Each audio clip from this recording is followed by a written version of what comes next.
Hey everyone, I'm just settling in, relaxing a bit before the show. Might even hit the heavy bag real quick before we dive in.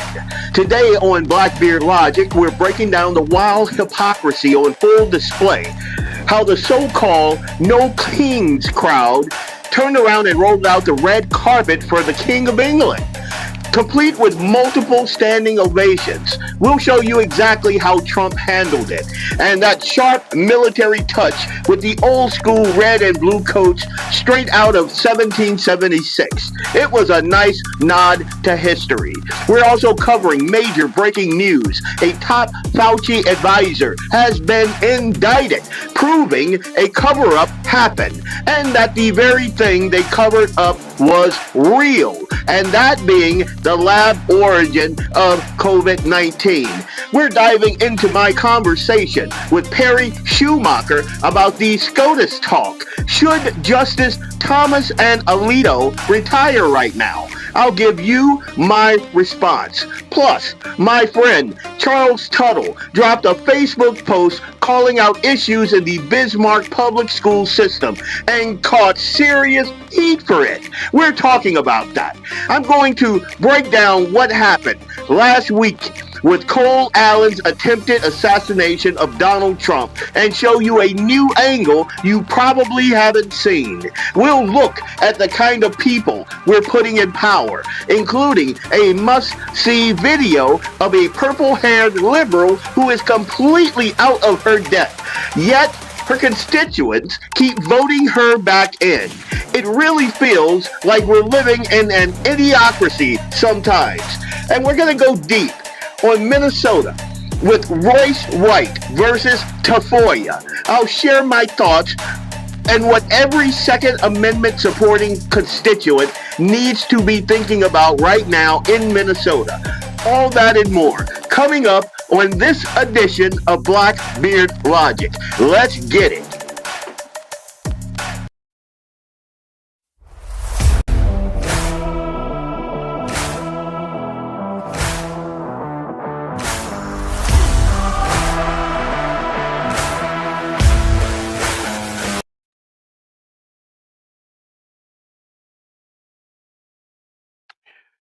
That damn thing never plays out.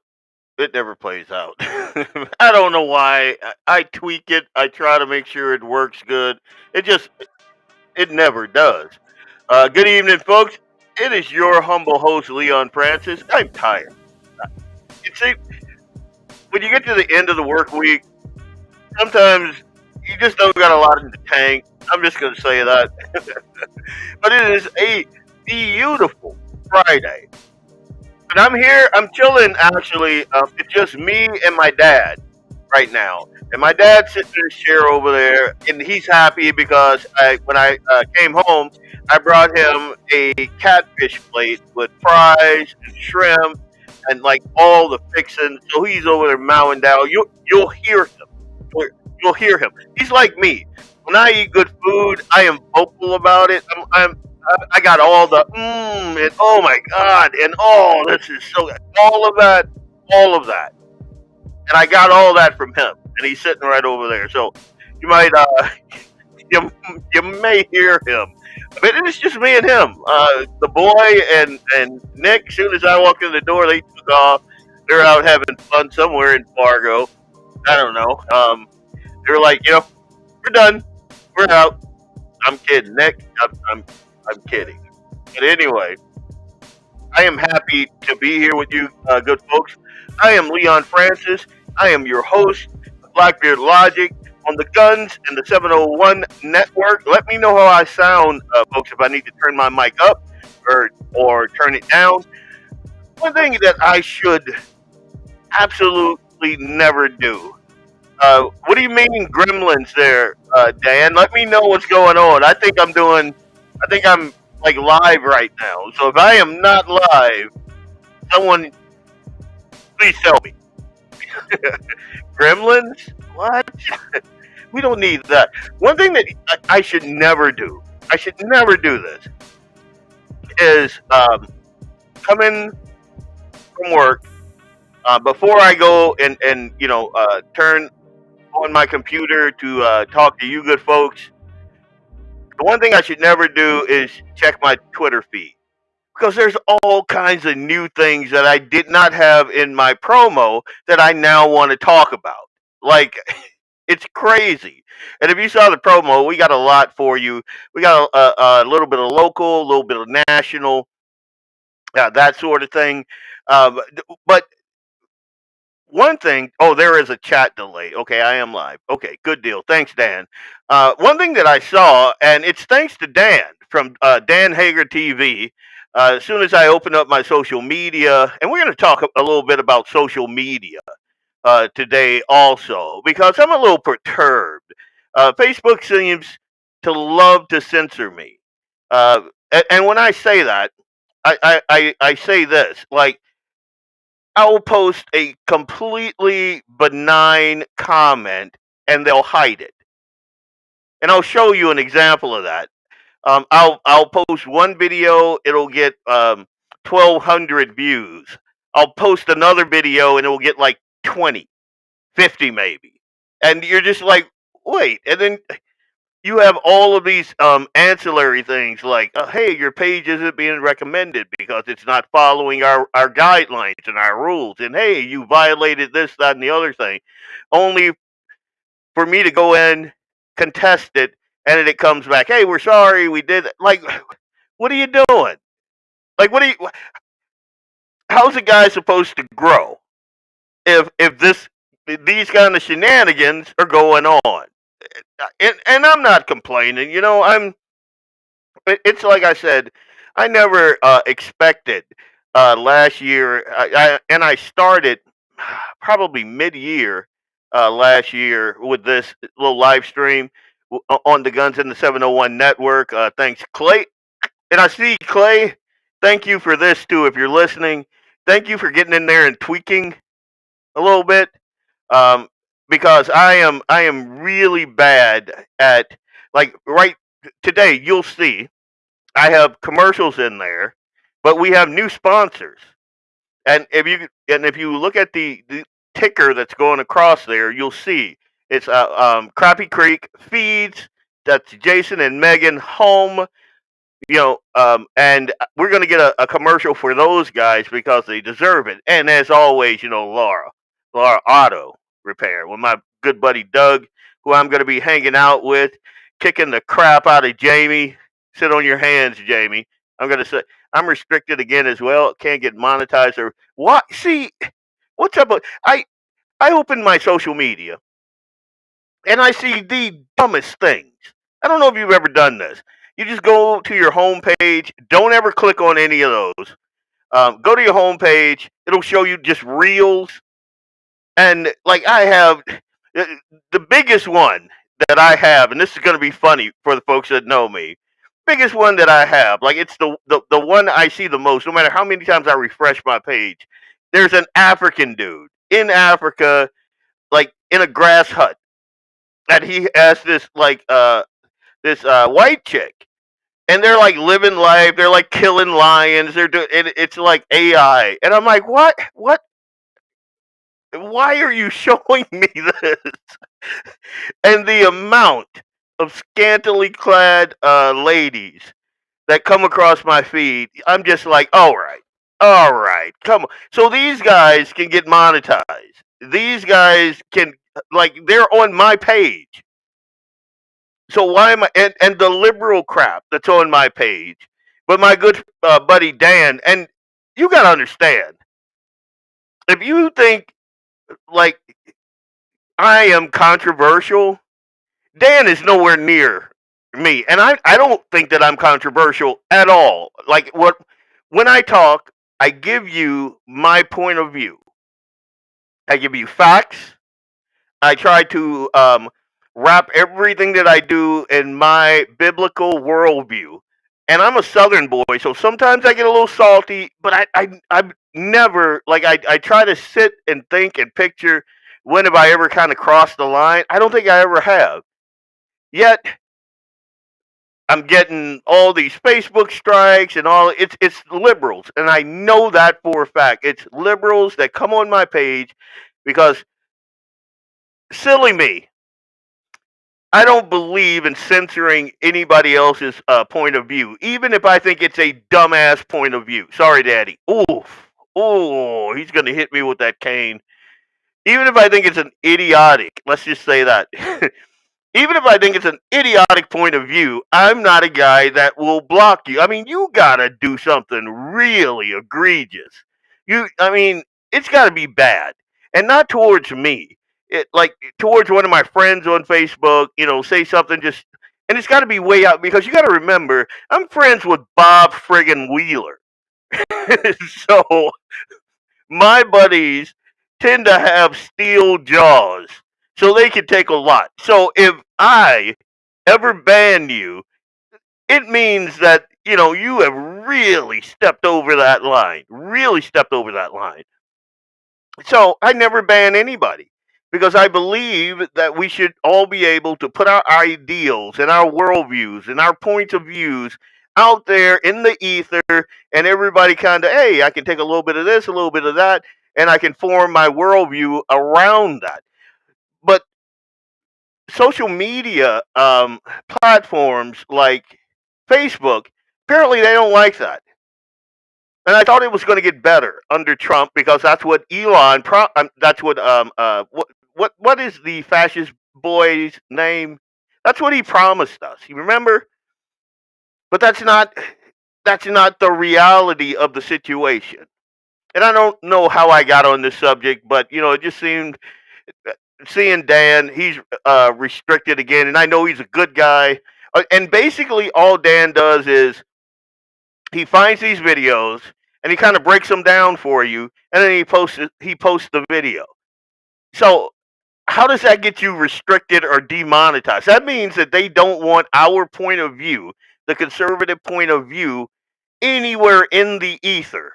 Like they have that stupid what is it, blue, I forget what it is, that social media platform that they, all the liberals got wee-weed up because Elon Musk literally said, you know what, free speech is a thing and it's back, and they were like, well, we can't deal with this.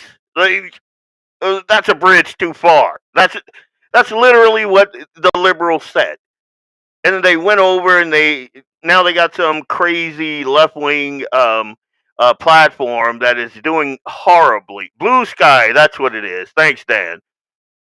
Blue Sky, and so they're living it up over there, and it's an echo chamber, 100% echo chamber.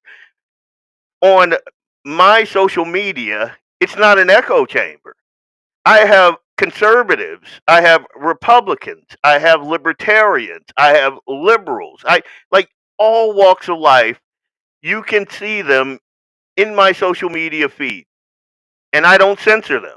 If they make a comment, it stays there. I don't take it down, I don't hide it, I don't report them unless it's like just really egregious. I don't like a lot of profanity, but we're all grown men and women. The kids can't or shouldn't be on Facebook anyway. So yeah, my dad is just enjoying. I can hear over there. It's funnier than hell. But anyway, so said all that to say this. So I get on my social media platform, Facebook, and I see Twitter first, and I see all this news. And then I hop over to my Facebook, and I see a ton of news. And then this one from my good buddy Dan, who we were just talking about, who is demonetized.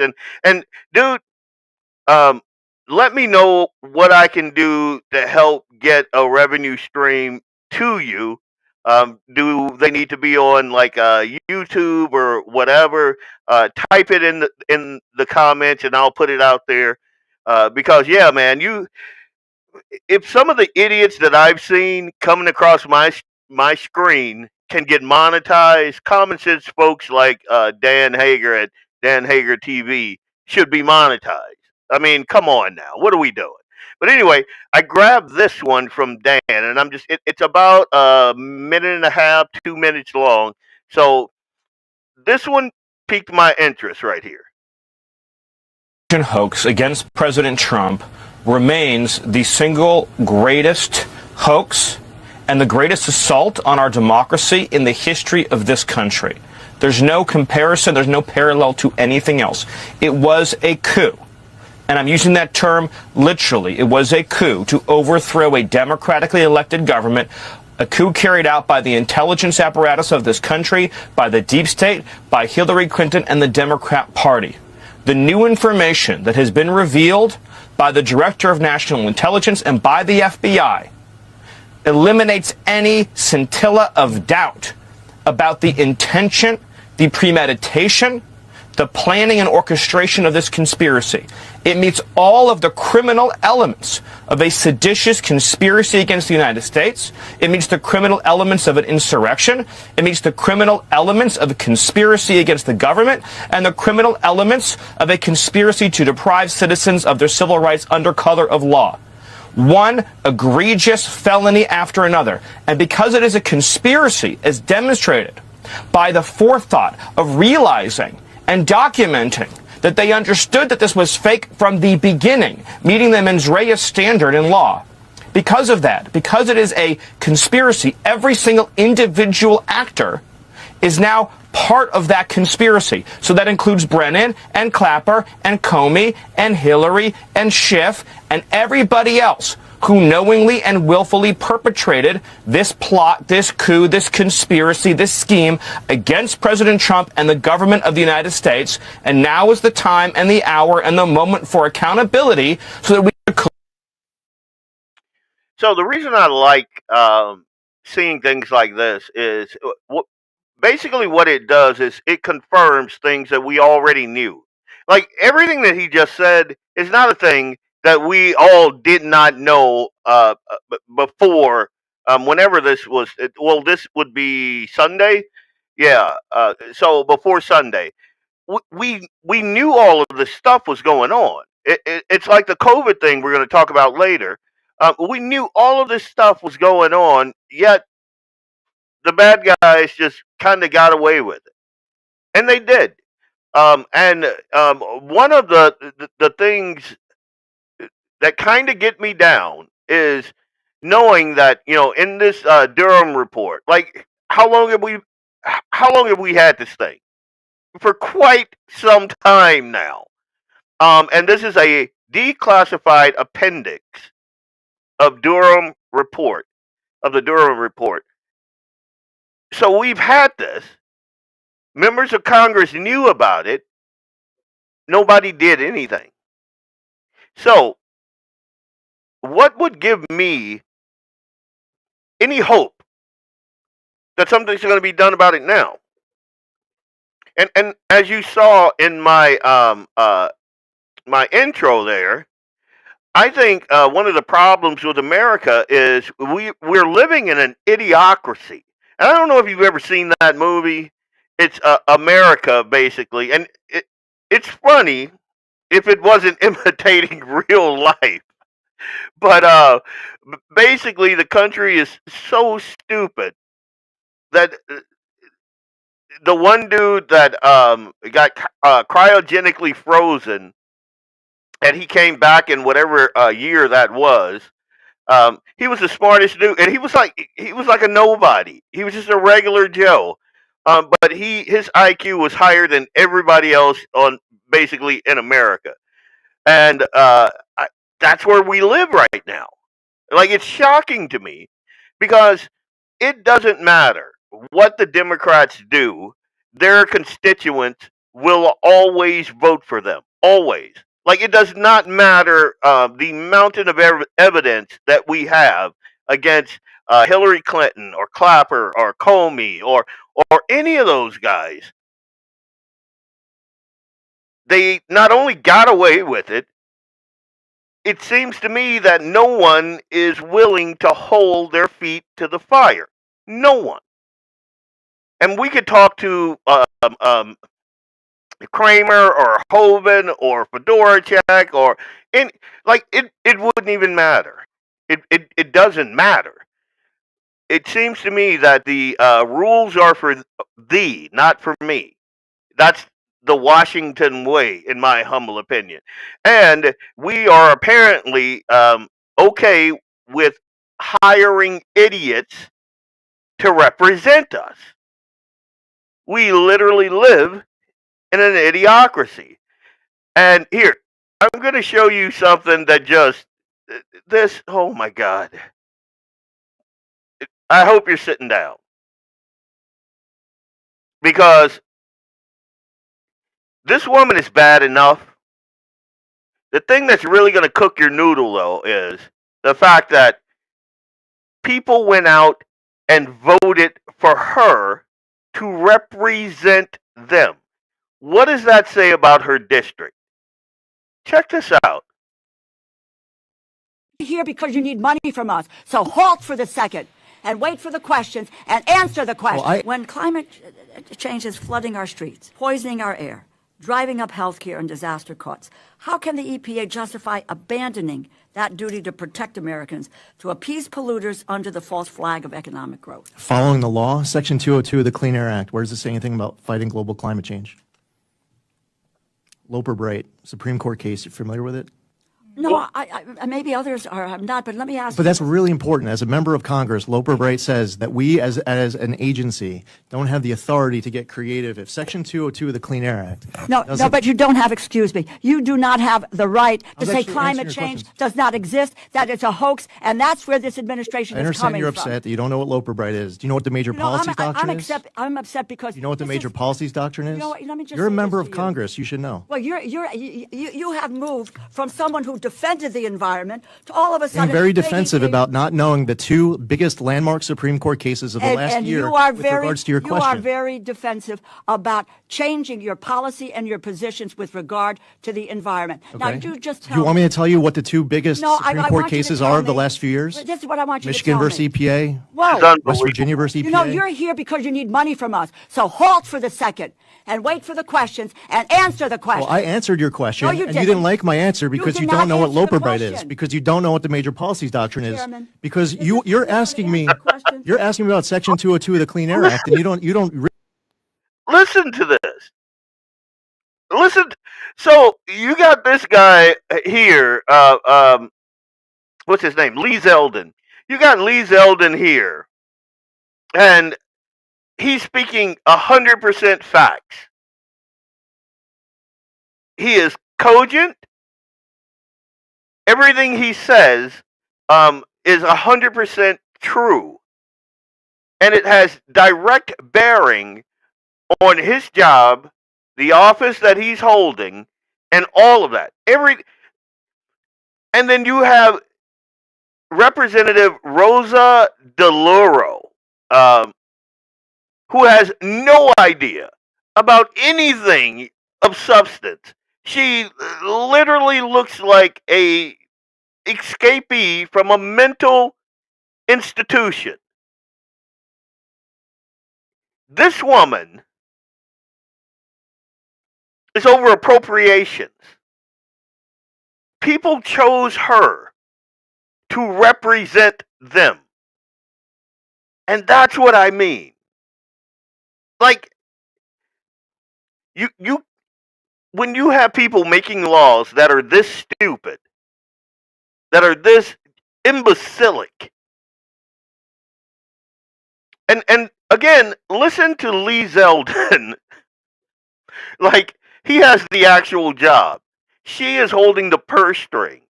So it doesn't matter how cogent or how intelligent the people in these organizations that Trump is appointing are.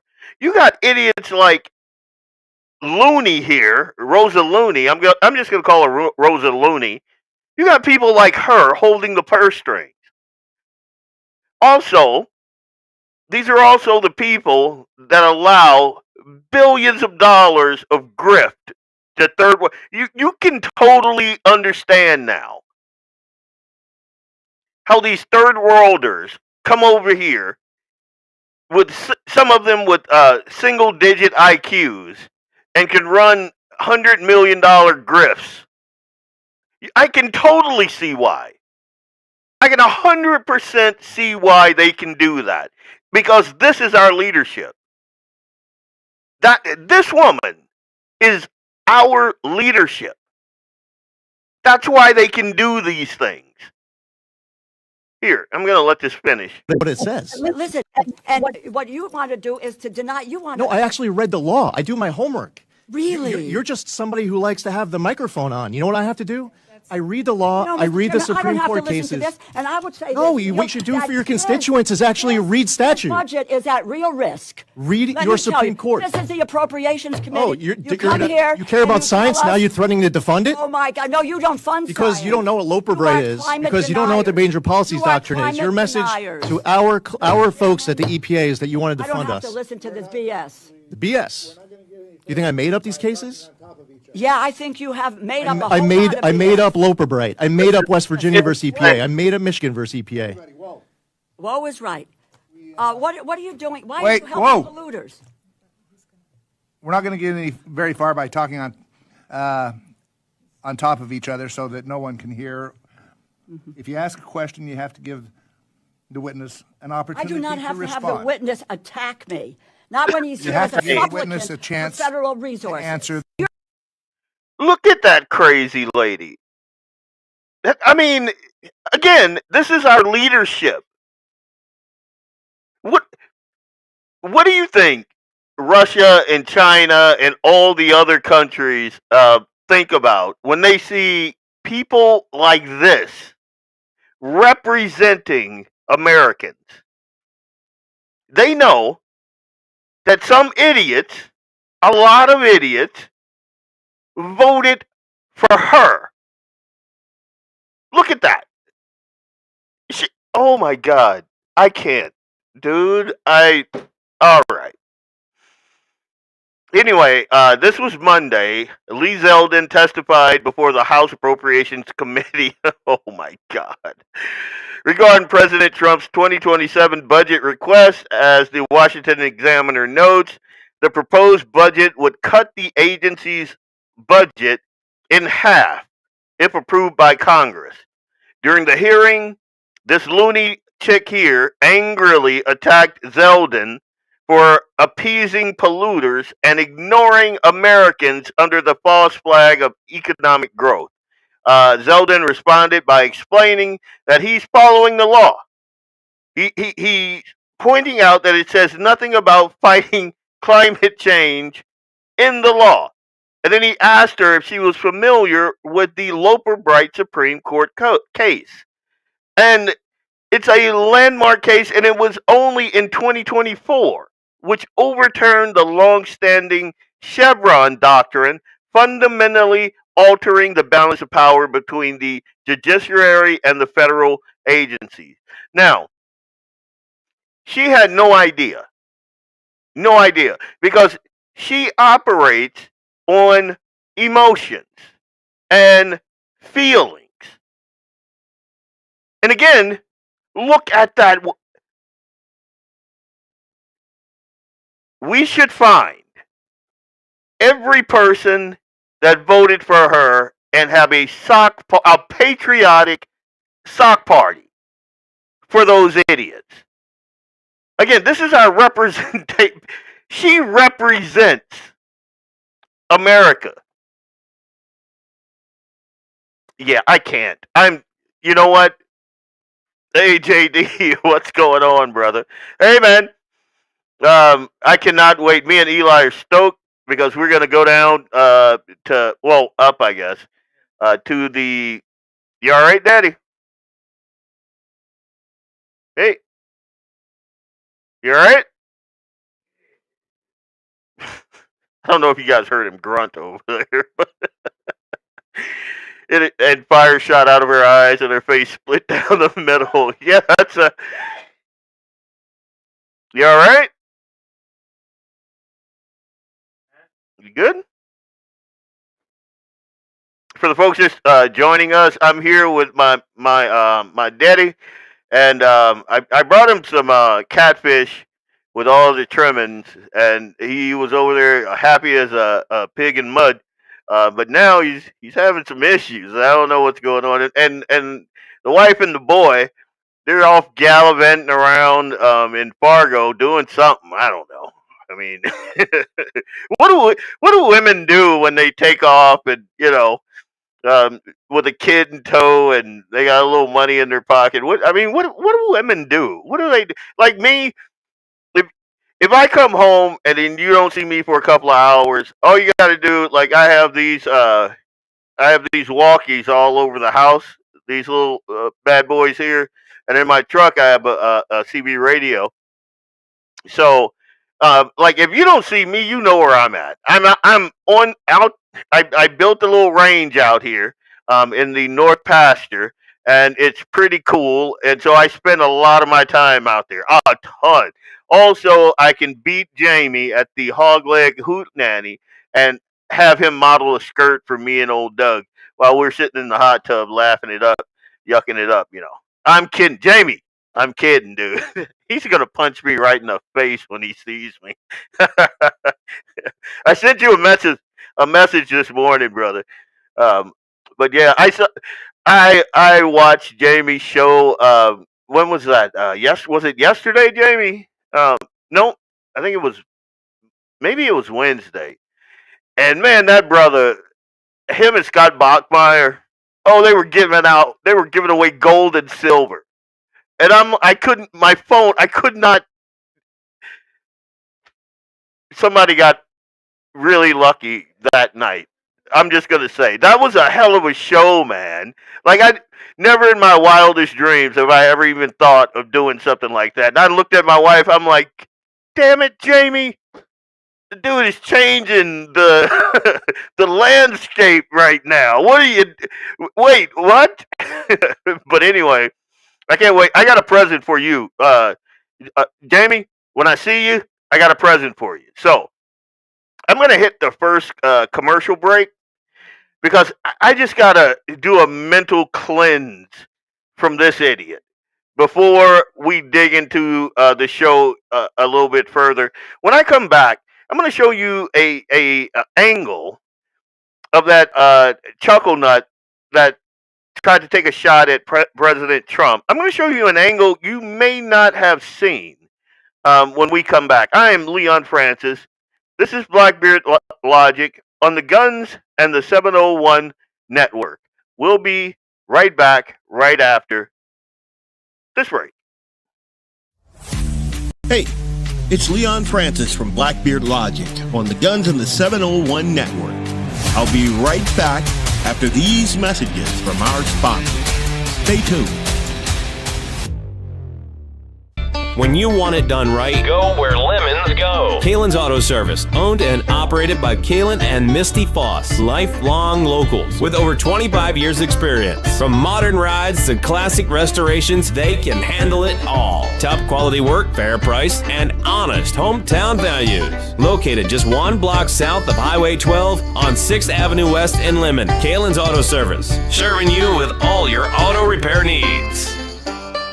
Lauer Auto Repair, located at 309 South Washington Street in Bismarck, North Dakota. Give them a call at 701-258-6308. The team of mechanics at Lauer Auto can take care of any problem your vehicle is having. And when you do business with Lauer, you can be assured you're doing business with a pro Second Amendment America First repair shop. There are plenty of other auto repair shops in the Bismarck-Mandan area. But why take a chance at patronizing a shop that might not have your beliefs at heart? Make no mistake. Make no mistake. Lauer Auto is your pro Second Amendment repair shop. When you talk to the guys at Lauer Auto, don't forget to tell them that you heard they are a sponsor of Guns and the 701 and that you appreciate their support of our pro Second Amendment, pro North Dakota live stream and podcast. That's Lauer Auto Repair, 701-258-6308. 701-258-6308. Located 309 South Washington Street in Bismarck, North Dakota. Come on, no. Welcome back. It's Leon Francis with Blackbeard Logic on the Guns and the 701 Network. Let's get it. You want to make me a plate of that catfish while you're up? Oh, we're live. Oh, sorry, guys. Me and my dad are jaw jacking over here. My humble apologies. So I'm Leon Francis, Blackbeard Logic, Guns in the 701 Network. just looking through some of the comments. My good buddy Jamie, we're going to be participating in the Hog Leg Hoot Nanny. I think Jamie. I think me and Axe had this discussion. I think I'm coming down on Friday. So good segue. Next week, I am going to pre-record on Thursday my Friday show. So you hear my dad over there. He's hard of hearing. So like he can see that I'm doing this. I don't think he understands it. So he talks to me, he grunts, when he stands up, he's like ah, like it's just so you'll hear him. He's like sliding stuff around, but there's nothing I can. I mean, what am I gonna do? I can't. He's my dad, and he's got a cane, and he's honorary, so he'll hit me with that thing. So as long as he's happy. Here, guys, give me 1 second. I'm gonna. Daddy, leave that. Hey, Nick will pick that up. Just leave it there. Hey, Daddy.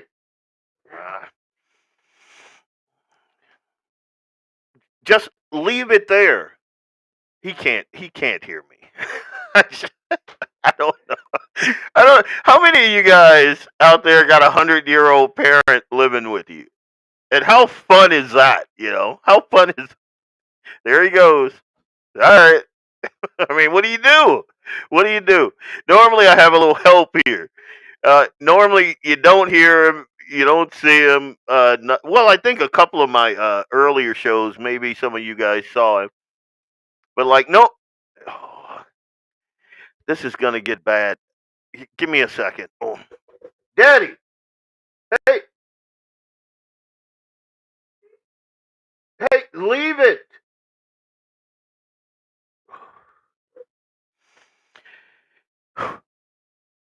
Yeah. So, yeah. I don't like him on the stairs at all, but there's nothing I can do about it right now. So, and he is definitely on the stairs right now. Oh my God. What do you do? Yeah, keep it on, bro. Thanks. Thanks for that. Yeah, what was I?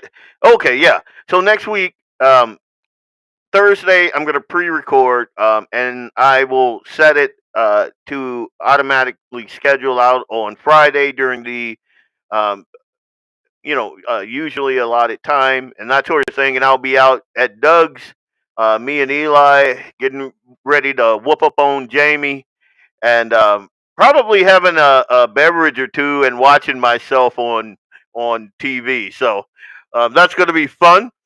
And I'm going to stop talking schmack. I don't know. I'm just going to go out there and have fun. I'm not going to downplay my skill level, though. I'm pretty good, especially like my thing. And if you know me, and Jamie will tell you this, Doug will tell you this, everybody will tell you this. I'm not the greatest with scope. My thing is iron sights. That's my thing. Is iron sights. And with a pistol, I'm pretty good. So yeah, I'm gonna go out there, do my best, and whoever gets the kitty, I I just think it's gonna be a really good and fun time. I know a lot of the people that are gonna be going. I think Lynette is gonna be cooking. That's always good because I can always eat. I am a fairly healthy boy, so I like to eat. I wish my dad. I'm hoping he does not go in that fish box and eat because I brought enough for the both of us, and now he's in there messing around in the kitchen, and I can hear boxes rattling and all of that stuff. And I'm a Southern boy. I gotta have my catfish. Like we'll fight over that. We'll throw some bones over that. But anyway, so I'm gonna give you guys a palate cleanser from that purple haired chuckle nut right now, and I'm gonna show you the difference between sanity and insanity. Like we saw this idiot here. I'll play just a little bit. Here because you need money from us. So halt for the second and wait for the questions and answer the questions. Now, that's a crazy lady. This is actual representation here. Did you ever wonder how politicians get so rich? Here's something you don't hear from elected officials very often. I will never accept money from foreign governments or lobbyists, and that includes AIPAC or any other foreign interests. I fully support our allies because it's the right thing to do, and I don't need to get paid to do it. If you want to know who a politician works for, follow the money. My money comes from working North Dakotans, and that's who I answer to. I'm Alex Balaz, and I'm running to be your U.S. House Representative. Yep. Look at the difference. And I'm going to move on. Now, and that is Alex Balaz, and he's running it against Fedoracek. Just so you know. Now, I found this clip very, very interesting. And folks, fair warning, I may have to go in there and help him get back up those stairs. I mean, he's trying. I don't know if you can hear him grunting, but he's trying. So, Daddy, that dude. But so I found this very interesting. So we all know that this California Chuckle Nut Teacher of the Year back in, I think, 2024. Oh my God, help the kids that he came in contact with if he is this crazy. But yeah, the White House Correspondents' Dinner. We saw how that played out. What you didn't, you saw everything in front of this angle. What you didn't see is this part. Now, I am not and I'm just going to preface this by saying this. I do train dogs. I have two. I have a coonhound. I have a beagle. They're pretty well trained. I'm getting a. Hang on a sec, guys. Give me 1 second here.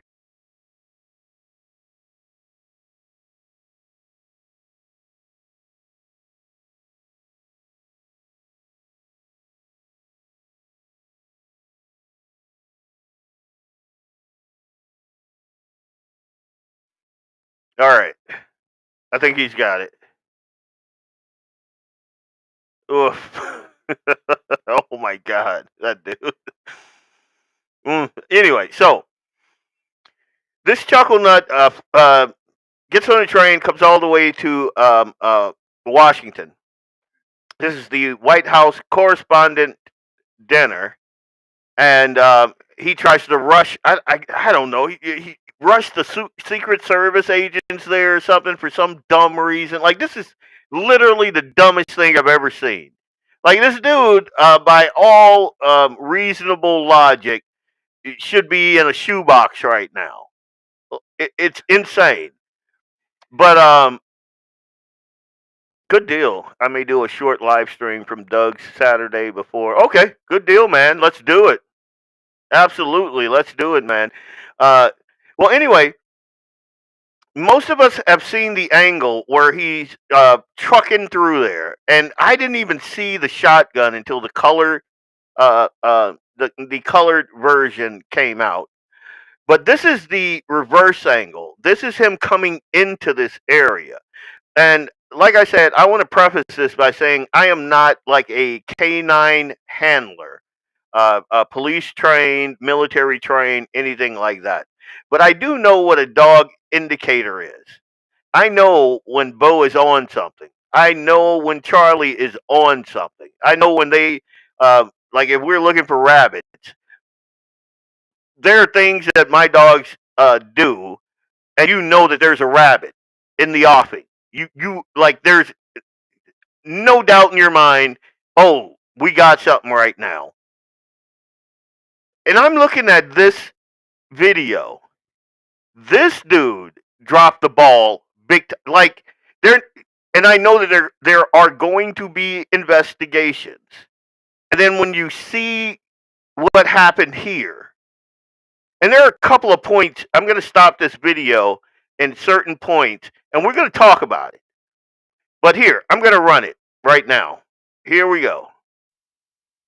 Look at this. That's the guy. So, in case you're wondering, this guy here, that's the shooter. So, look at him and watch it. He walks in the door. Dog, boom. Look how tight that leash is. That dog knows that that guy is armed. Look at that. Pull, pull, pull, pull, pull. Look at that. He's pulling him back. Look at the tightness of that leash there. Now, okay, I don't know who this guy is talking to right now. But watch, the dog is going to indicate again. Boom. Right back in there. Look at that. Look at that. There's a shooter. Did you see that? The dog had him. Look at this. I'm going to walk it back. The dog had him there. And even earlier, when the guy comes through here. So here's the guy. He walks in that door. And you see he's got that big jacket on. Walks through the door. Dog's got him. Dog is instantly on this dude. Look at that. Instantly on that dude. Like, I don't know what you can't see what's going on behind that pylon there. But as you can see, the dog is on him. So the dog is doing his job. And here's the handler. I don't know what he's thinking. Your dog is indicating, dude. Look, the dog is all the way in there. And then he goes back. And this guy just kind of nonchalantly walks away. And boom, right when the guy turns around, here comes the shooter. Look at the size of that gun. Look at the size of that gun. The dog had him. Dead to rights. Dead to rights. One more time, just so you can see this. That's the shooter.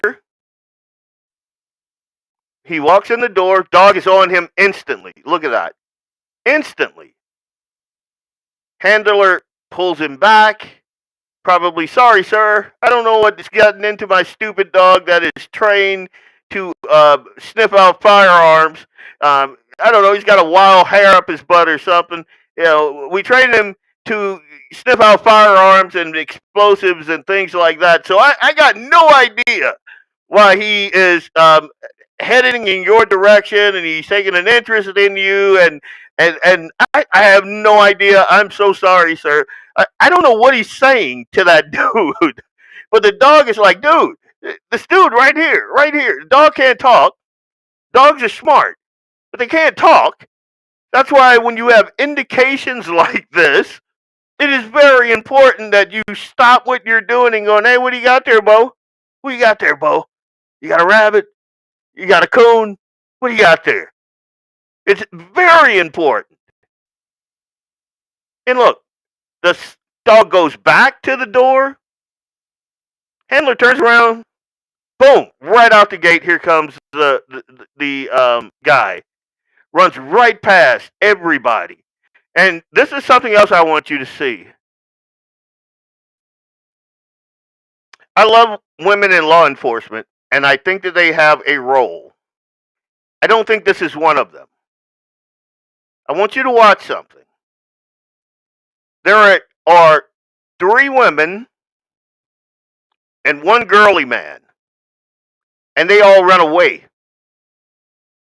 The men run towards the fight. The 3 women and the girly man, I'm calling him a girly man. There's another name, and I know he is one because he has that stupid multicolored hair. But watch what happens. There's 1 female, 2, 3 female. There's the girly man right there that just fell down, and she's trying to help him up. The dog alerted you. And Lynette, I don't know what room that is, but that is insanity. that dude, at the very least, should be out of a job. Like, he should be out of. He shouldn't even be a mall cop, that handler. His dog indicated twice. Hard. Hard. Hey, what do you got there, buddy? What do you got under that coat? That's the dog the entire time. The second that dude walked in there, you could see the dog and the handler come off the screen, beeline toward this dude. I didn't see any men run towards the. Oh yeah, they did. Here, let me show you. Well, if you saw the other video from the other angle, it's a better. Um, um, you could see it better. But if you watch here, watch this. You see that crappy dog handler? He didn't. But I'm going to let it play.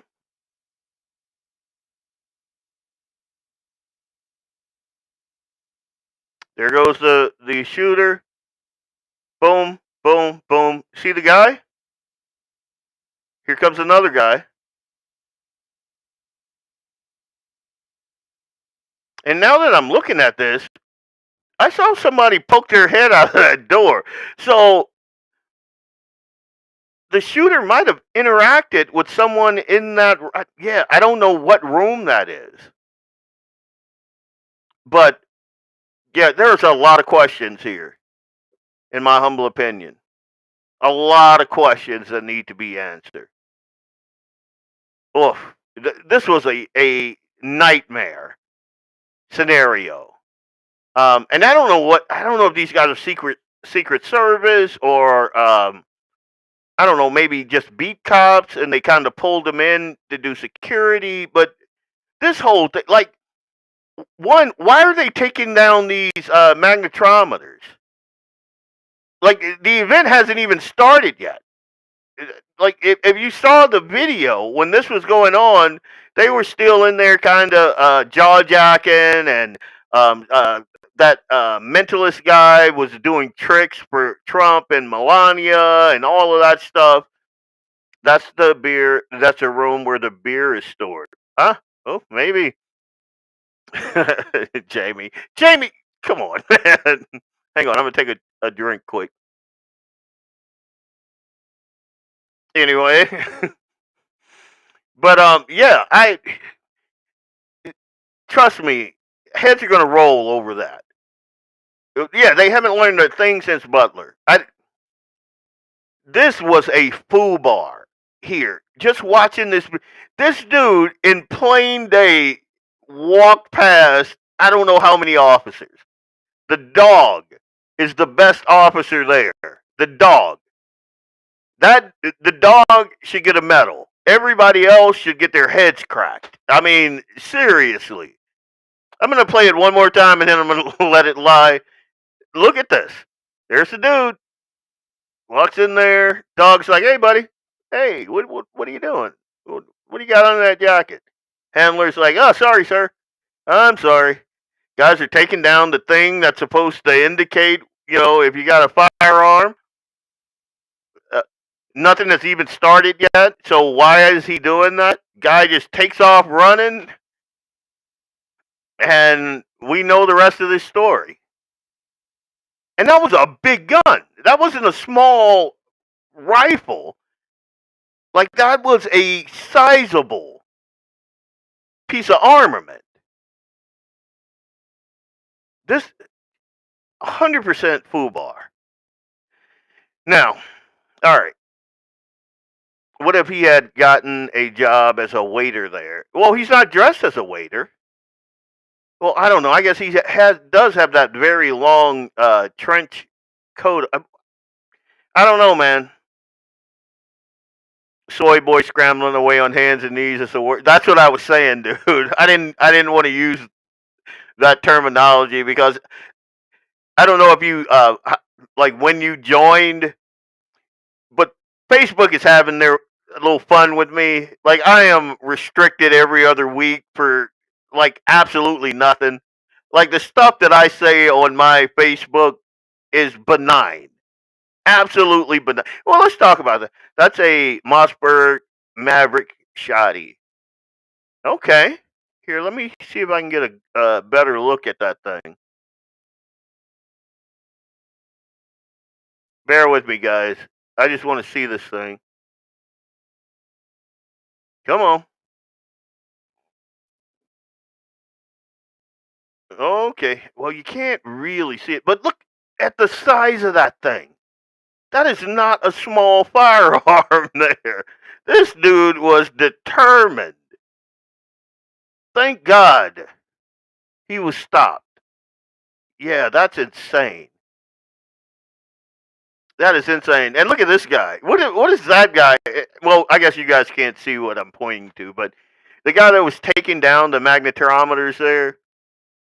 And look at that guy, the dog handler. He knows he's cooked. His goose is cooked. He knows it. He's like, damn. 20-inch barrel. Yeah, that's wow. To have that under your jacket. Wow. Like, I couldn't because I got too much meat on me. Like, they'd see that thing coming. But I did see this guy trussed up, like they had his handcuffs tied behind his back. And, yeah, he's got those chicken wings for arms. He is not he is not a healthy dude. Hey, Dave, what's up, brother? We're talking about stupid things that stupid people do, Dave. And I'm going to, so Dave, I want you to see this and tell me what you think. Drop it in the comments. Dog handler should be taken out back. Dog should be given an accommodation. Dog handler should be, he should have his head cracked. But here we go. There's the guy, the shooter. Dog is on him instantly. What are you doing, buddy? What are you doing? Come on. The handler's like, oh, I'm sorry. I don't know why my pup here is so interested in you. He's trained on guns and, dangerous. Then, boom, right when he turns around, here comes the guy. Dog's like, dude, I told you. I told you what was going on. Listen to the pup. Listen to the pup. Period. You know what? This is a good segue. I'm going to hit another commercial break. And then when we come back, we're going to get on a little Facebook thing. So my buddy, Charles Tuttle, he made a Facebook post. And I'm guessing, well, I'm not even going to say that. I don't think he should have worded it better or anything. He said what he said, and I'm not going to second guess the man. But the thing I want to kind of hone in on is, one, what he said was not untrue.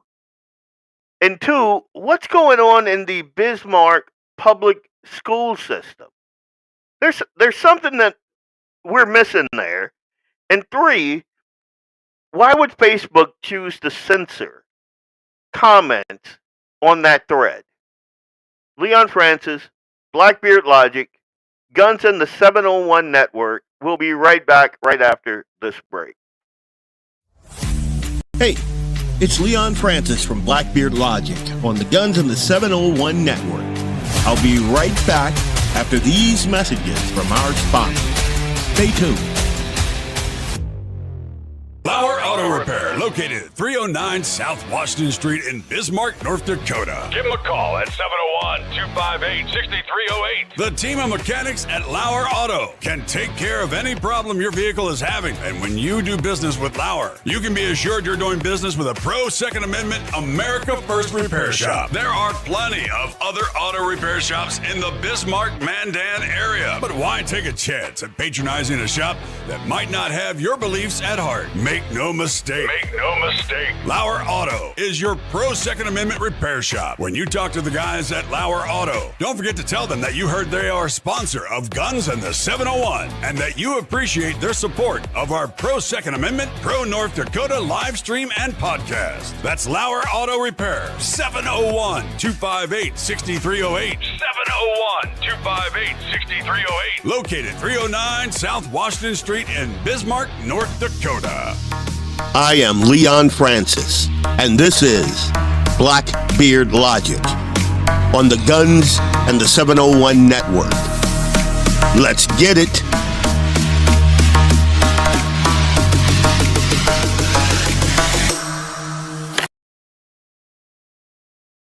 Welcome back. Leon Francis, Guns and the 701 Network, and this is Blackbeard Logic.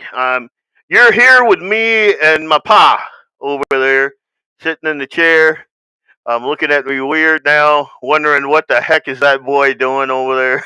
That's what he just shook his head. Yeah. So he heard me say that. He didn't hear me 100 times saying, well, I better shut up because he's looking right at me right now.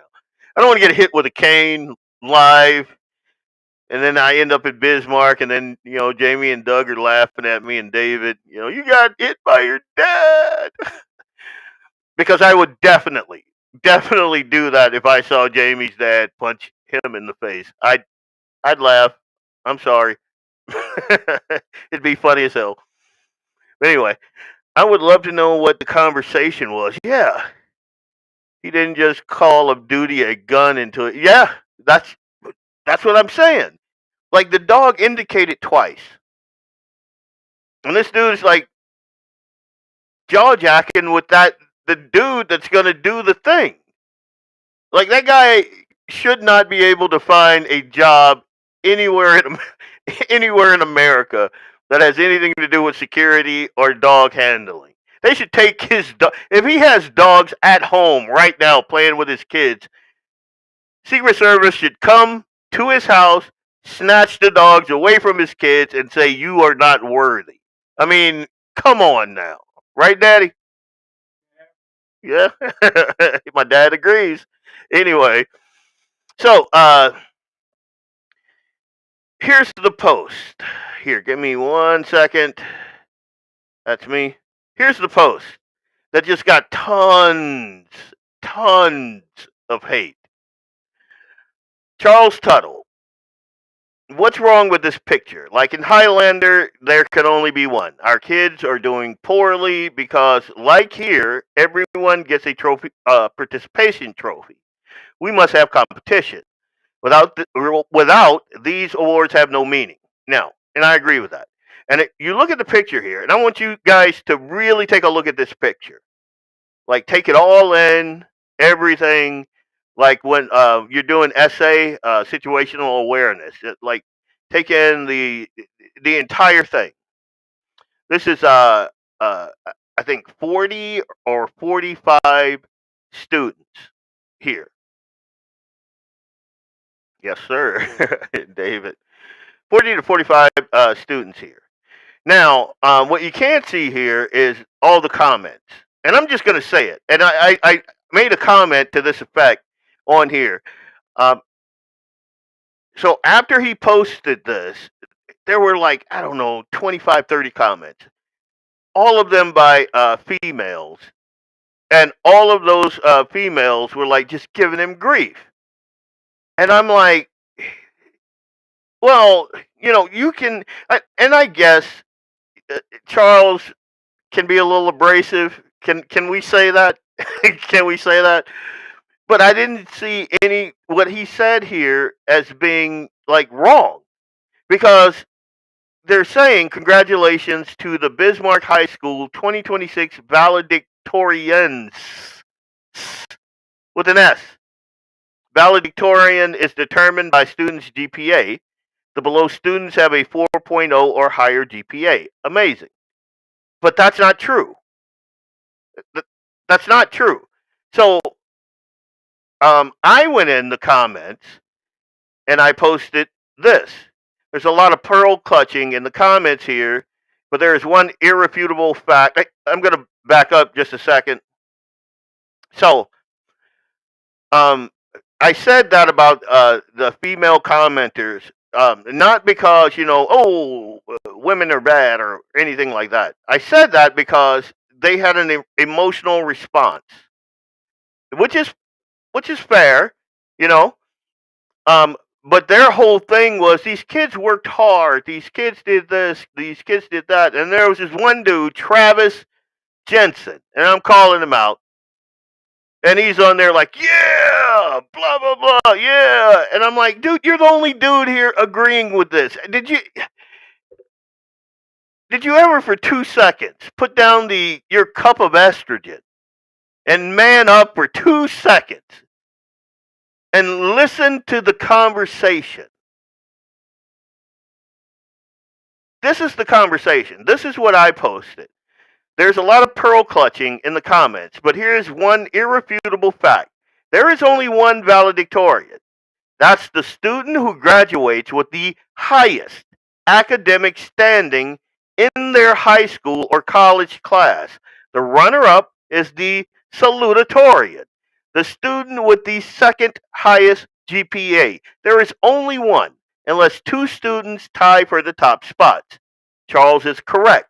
Facts don't care about your feelings, neither does life, which is what we're supposed to be preparing these kids for. Now, you look at what Bismarck High School posted. Congratulations to BHS 2026 valedictorians. Valedictorian is determined by the student's GPA. The below students have a 4.0 or higher GPA. I'm going to show you what the National Society of High School Students say the definition of a valedictorian is. A high school valedictorian is the student with the highest academic standing. Typically, the top cumulative GPA in their grading class. As the top ranked student, they are traditionally honored with delivering the farewell address or the speech. I'm not going to try to pronounce that. I am going to butcher it at the graduation ceremony. So, Travis, sipping on his, cup of estrogen and was agreeing to a false premise. Now, I don't take anything away from these kids. None. If you got a 4.0, man, right there all day long. Are you a valedictorian? No, you're not. You're not. So Charles's analogy to this being a participation trophy, that's true. There is only one valedictorian. Now, way back 152 years and 3 days, when I was in high school, they would add up your cumulative GPA, and if there were two people with like the same GPA, they go back decimal points, like point blah blah blah whatever, and that's how you would do it. You could lose the valedictorian and become the salutatorian by 1 decimal point. That's how they did it. And I saw in the comments all of these moms, and they were upset, and then they started saying things like, well, some of it is like AP classes and extracurriculum and all. Well, all of that's still true. All of that is still true. The student with the GPA that is the highest, and they did AP classes, and they did the extracurriculum, and they washed windows, and they buffed out cars, and whatever they did to get that top spot, they got it. They were the hungriest. That's what competition is all about. That's what I couldn't get Travis to understand. Men are about competition. We are competitive beings. So you getting all in your feels, but he's a Rob Port supporter, so, that says everything you need to know about old Travis. But the fact of the matter is, again, these students, they deserve to be recognized because, let's face it, Bismarck is not doing great in the academics department. So these kids with a 4.0, that's a good thing. That is a reputable achievement. It should be lauded. It should be congratulated, but with a separate accommodation. Everybody is not the valedictorian. There is only one. The runner-up is the salutatorian. Everybody else are just, they're really good students. Have a ceremony for them, have an accommodation for them, but they are not valedictorians. This is the definition. The student with the highest academic standard. The student. Now, a lot, and on my page, there were tons of comments, tons. Like it just, they would stop. And I'm going to show you the comment that I got censored for. I want you to check this out. Hidden by Facebook right there. The person with the highest GPA, how is this hard? And it got hidden by Facebook. Now, maybe I'm just salty and I'm used to raucous language, and maybe in that comment I said something that is out of the norm for regular folks to say, and Facebook was like, you know what, we can't be having this. Look at my comment. So my first comment is, there's only one valedictorian, that is the student who graduates with the highest academic standard, blah, blah, blah, yada, yada, yada. Charles is correct. Nancy says he's not correct. Too many kids are taking dual credit courses, blah, blah, blah. Hard to distinguish who is the exact. Nope, that's called math. That's that is called literally math. That's what that is. It's hard to distinguish. No, it's math. That's what it is. And so I said, and she's giving me all this stuff, AP, dual credit, blah, blah, blah. And I'm like, the person with the highest GPA, how is this hard? Boom, hidden by Facebook. Elizabeth B. Powell comes right back in there, and I love this. Simple solution, have a separate recognition for the students with the 4.0 for the last 4 years. Also recognize the valedictorian and the salutatorian. Unless there's a tie, then recognize both. Now, that's common sense to me. That's common sense. And again, so you don't think that I just beat up on females, because I love females. My wife's one, and I love her to death. When she comes in here, I'm going to grab her. Well, you know. But the fact of the matter is, there are way too, like, the amount of moms in these comments that were butthurt because Charles said, no, there can only be one. I called out a Karen. Yeah, and I guess that's not allowed. I don't know. I guess it's not allowed. But I also want to show you something else, because this was eye-opening to me.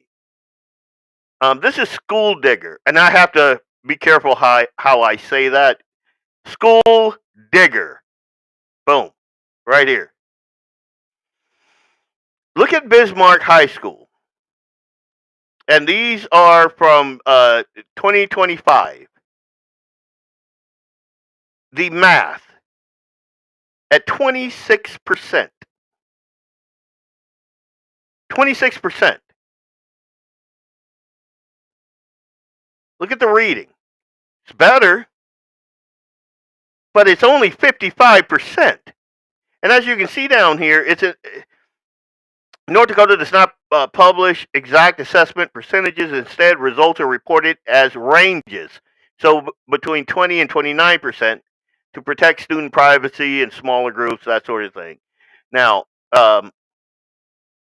look at the science. 34. 34. Those are the test scores.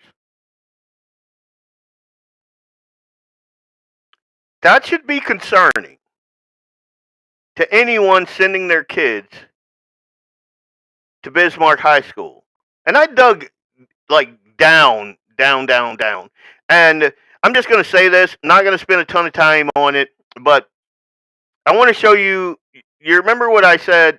Take a look at these kids. Good look at them. Now, I'm going to say something that's going to be a bit controversial.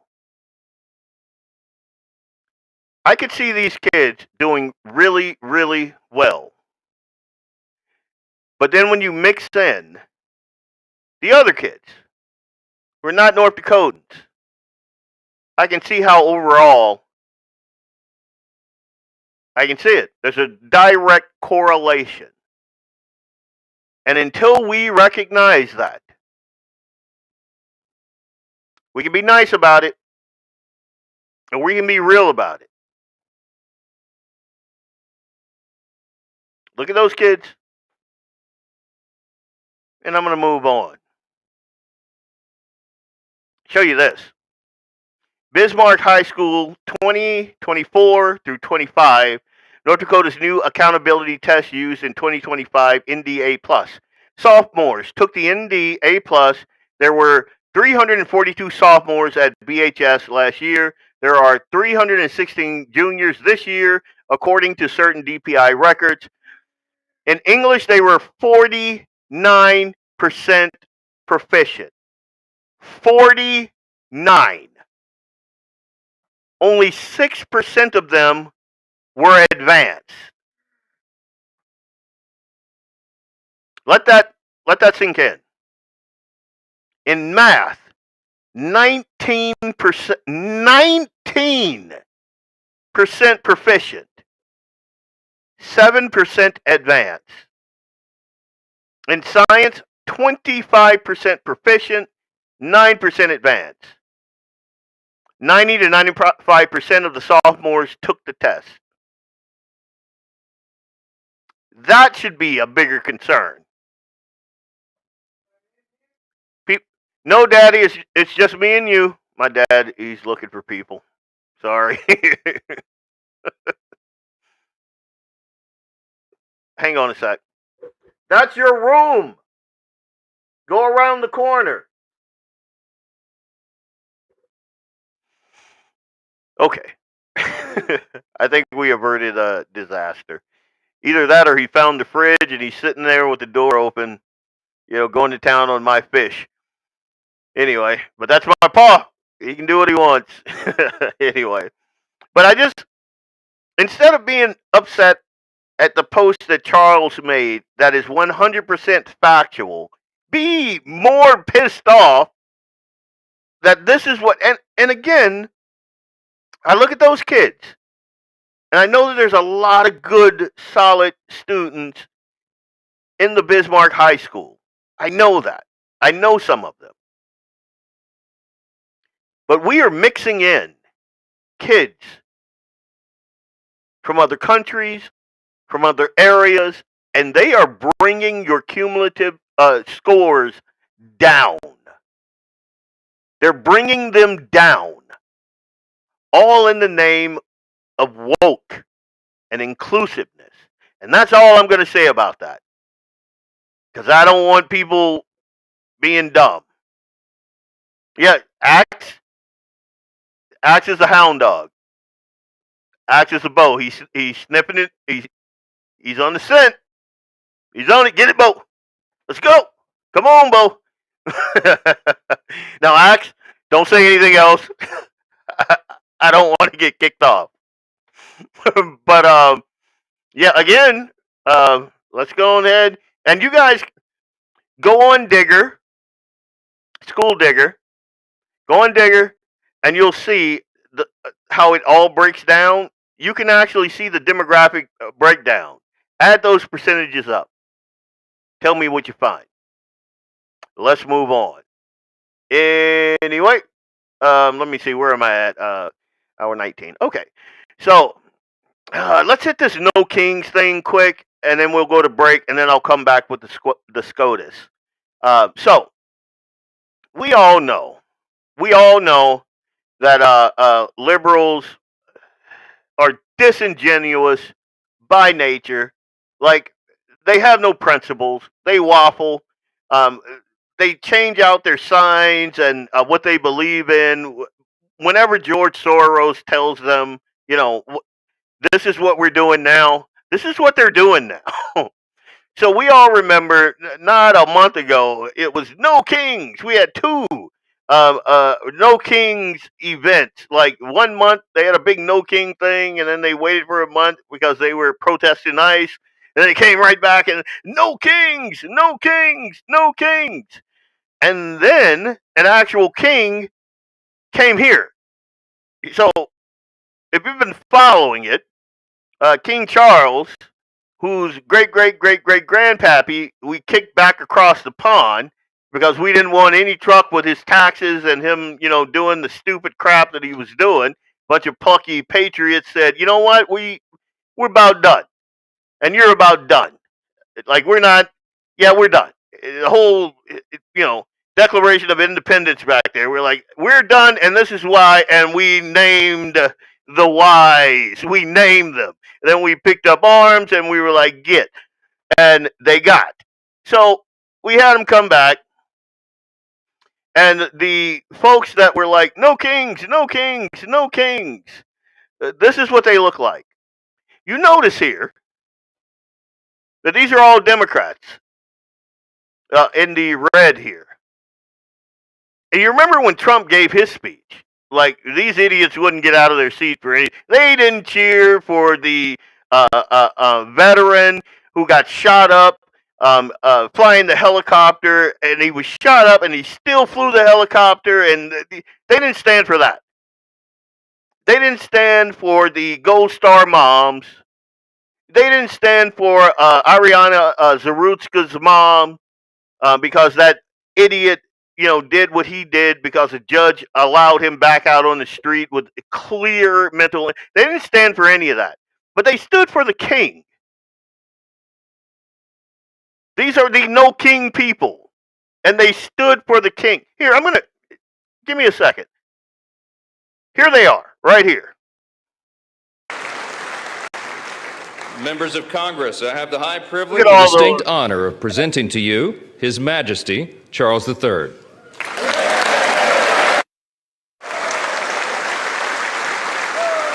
Ilhan Omar. Look at all these Democrats. All standing up.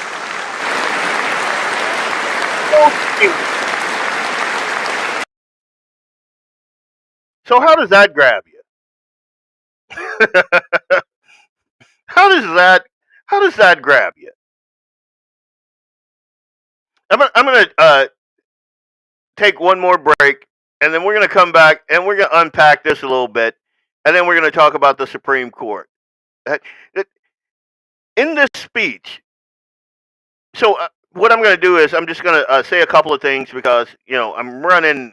I got like 3 more topics to hit, 4 more topics to hit, and I got about a half an hour left to hit them. So, in this speech, King Charles he quoted Donald Trump when Donald Trump was in London, like, I don't know, a month or 2 ago, whenever it was. He quoted Donald Trump and got a standing ovation. Like, he didn't say, I'm quoting Donald Trump, but he just quoted Donald Trump. And they stood up and clapped. So it shows you it's not what's said, it's who says it. It is just in these people's sick, twisted, and demented minds, it's all orange man bad. They have no principles. None. None to speak of. Trump, to his credit, and I love this. We're going to play this, and then this came from a friend of mine, Corey Clark. This is how he rolled out the red carpet for King Charles. It won't take long to get that right. See the lobster backs back there. They're not American boys. That's classy right there. I love that all day long. I could watch that all day long. I just thought that was a nice touch. on that. So we're gonna I'm gonna hit this break. We're gonna be right back right after this. I'm gonna go check on my daddy. I haven't seen him in about 3 minutes, so I don't know what he's doing back there. So I'm gonna go check on my fish, check on my daddy, Leon Francis, Blackbeard Logic, Guns in the 701. We'll be right back right after this break. Okay, let's go. I am Leon Francis of Blackbeard Logic on the Guns and the 701 Network. Let's get it.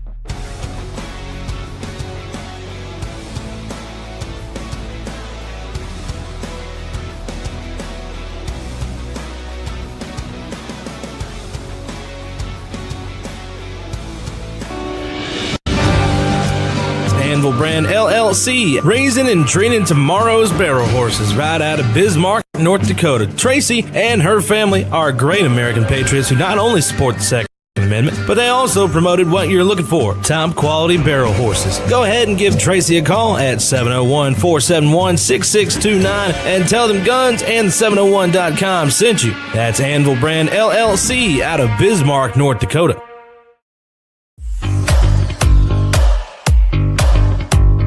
At Horton Laser Craft, we believe in the power of personalization.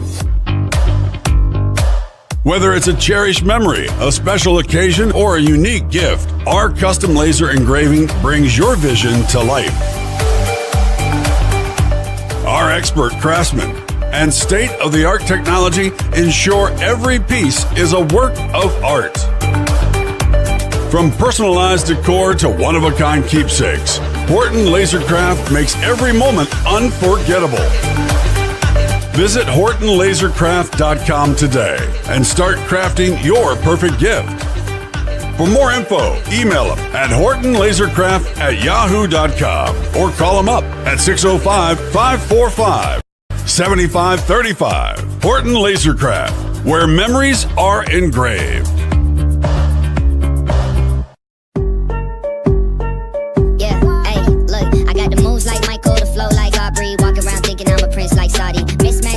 T-shirts tucked in, know my worth, can't tell me nothing. White Nikes, albino, pink hot my stilo, head to the top, bottom line is a motto. Welcome back.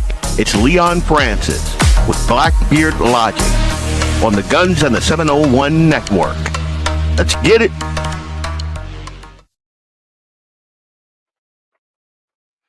So I do want to hit on these topics pretty quick. So here we go. Let me get that out of there. I want to hit these topics pretty quick. One of the things I saw heading in was the Senate report alleges FDA silence COVID vaccine safety warnings. So that was Senator Ron Johnson. He released 2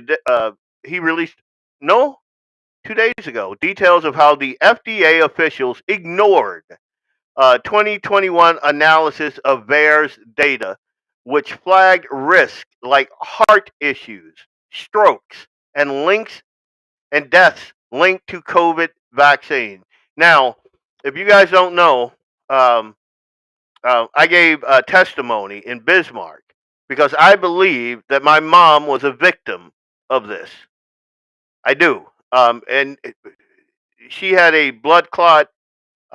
She got turbo cancer, and we lost my mom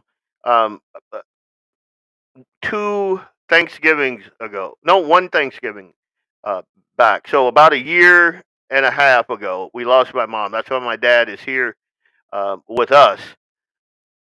But she never smoked a day in her life. She got lung cancer. They thought they had it. It came back like unbelievably aggressively, and it just pretty much ate her up. And like it was a turbo cancer, and then she had massive blood clots and like all of the hallmarks. I'm not going to get into it. You're going to see me cry, and I'm not going to do that. But anyway, these people, FDA officials ignored VAERS data, which flagged those risks. She had a tool, this doctor, and I can't pronounce her name. I'm not even going to try. But it reveals signals hidden by high report volumes. But she was ordered to stop. She lost access to her page. She saw her reports halted. The findings were based on over 600 pages of records. So obviously, senators like Rand Paul want answers. I want answers. You all right, Daddy? No, sir. You got a headache? You're fine, Daddy. You're at home. Good night.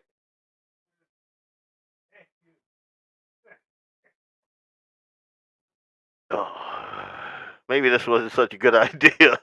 Maybe I should have just postponed this thing. He'll be back in here a couple of times. My dad has dementia, so he more than likely he'll be back in here asking me if I'm all right. Is everything okay? You know, he's got a headache. He wants to lay down, but he doesn't want to lay down and leave me up. And somebody breaks in the house, and that sort of thing. He's that dude. Anyway, and I preface that because I saw that today. Um, but what you guys probably already know, something that Blondie was slow walking, and it defies logic. Why? Because we're running up against a deadline to prosecute Fauci for things, and I definitely wanted to touch on this. Pressure on DOJ to prosecute Anthony Fauci grows after advisor is indicted with days left to charge. Yeah, my dad, he is pretty awesome. He's ornery. He thinks and he is. If you know me, you know this. My dad is still the boss of me, to put it frankly, because he's my dad. I wouldn't be here without him. So, if he tells me something, like if it's not just crazy, I'm gonna do it. And I love the dude. And like right now, again, if you joined us late, it's me and my dad in here now. Nick and my son went to, I think, a graduation party or something. They said something as they were running out of the house, and I'm like, wait, I got a show to do. What are you doing? But I brought him some catfish, and he ate, and I guess he has a headache, and he just doesn't want to leave me up by myself. Like he's 152 million years old, dude. And he does not want to leave me up by myself because in his eyes I'm little Leon, you know. So you gotta love that. Anyway, the indictment of Dr. Fauci's former advisor David Morin Tuesday revived calls for the Justice Department to prosecute Fauci himself for lying for. Now we all knew that this dude was lying. Like there was not a sane person on the planet that did not know that they lied and covered up everything. This dude, and again, this is something that I've been saying for quite some time. People put way too much faith and credit in FOIA. FOIA requests are great for the low level people.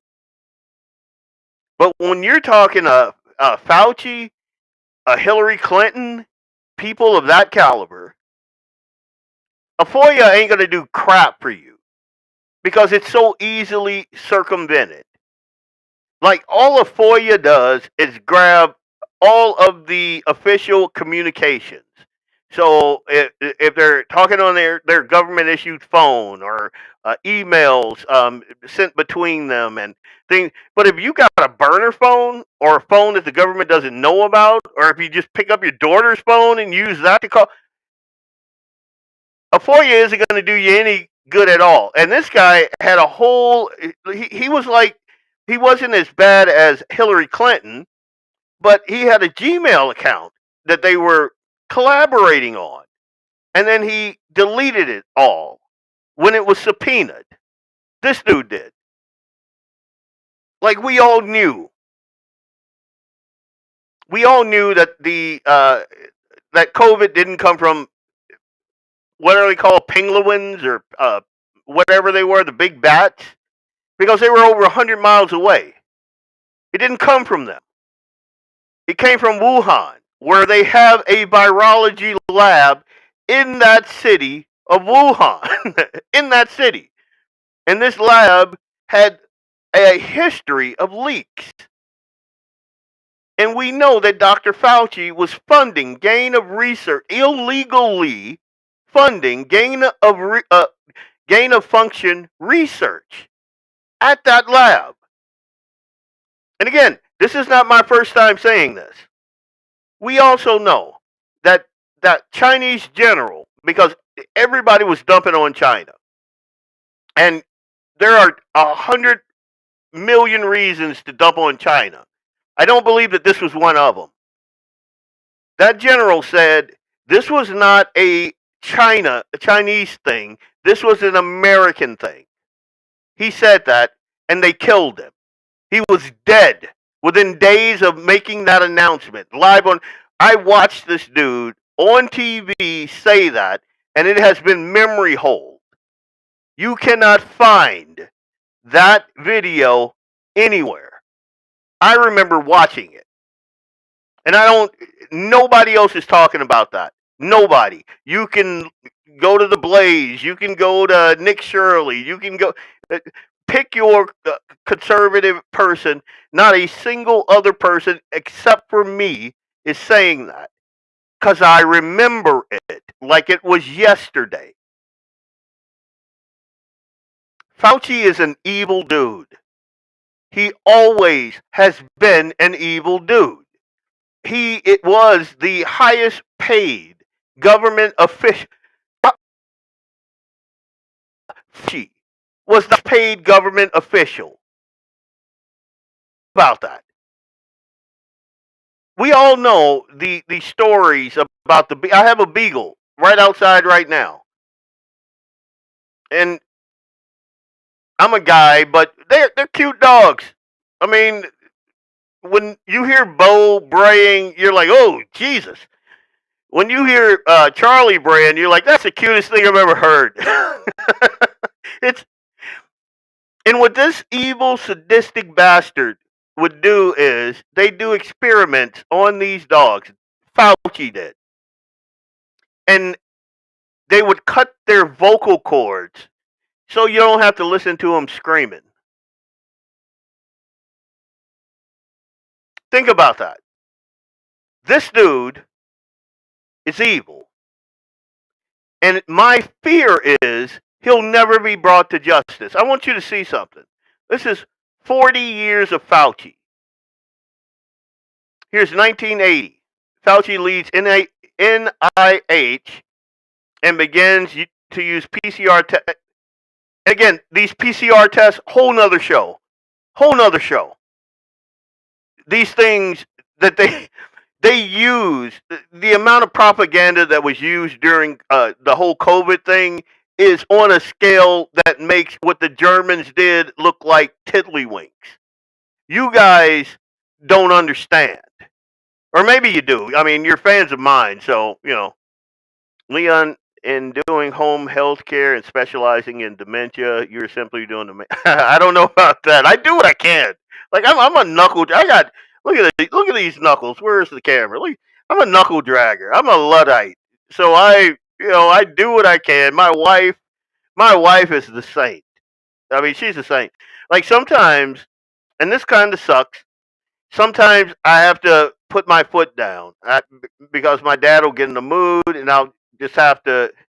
And I hate it. Like, you ask my wife, I'm like, I got to check out after I have to do it. Hey, nope, you're not doing that. No, you're not talking to my wife like that. Nope. No, you're going to take a bath. No, you're going to let us help you. You know, I've had to literally, because we kept missing doctor's appointments, and I'm just going to take 2 seconds on this, Lynette. We had missed multiple doctor's appointments because my dad had just dug in. He's like, he wasn't leaving the house. He's just not going. And we're like, we have to know what's going on with him. And we kept, and the doctor here couldn't make a house call. That's the once we tried twice, and he just kind of sat in his week. No, I'm not going anyway. You can't make me. Well, what are you gonna do? We're like, well, what are we gonna do? Tried to get a doctor to come out. They don't do that sort of thing. So I had to pick my father up, cradle him as he's fighting me. Like, dude is fighting me.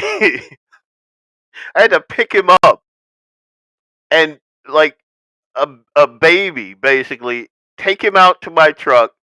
Eli opened the door. I put him in the truck. Once he was in the truck, he's fine. Once we got to the doctor's office, he's fine. It's just getting him out the house. It's like, you have no idea. Unfortunately, nothing will happen. Yeah, Fauci was involved in the AIDS. Yeah, we're going to get to that. PETA doesn't even want his. You're right about that.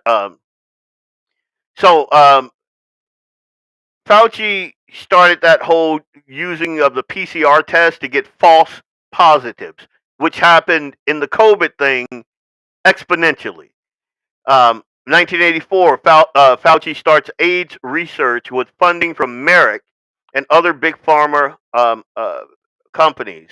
In 85, Fauci pushed deadly drug AZT. This was a big one for AIDS experimental vaccine using PCR false and this is the dude they had all over the news. He was the expert, and we knew this. He had done the whole COVID PCR false positive things way back in 85.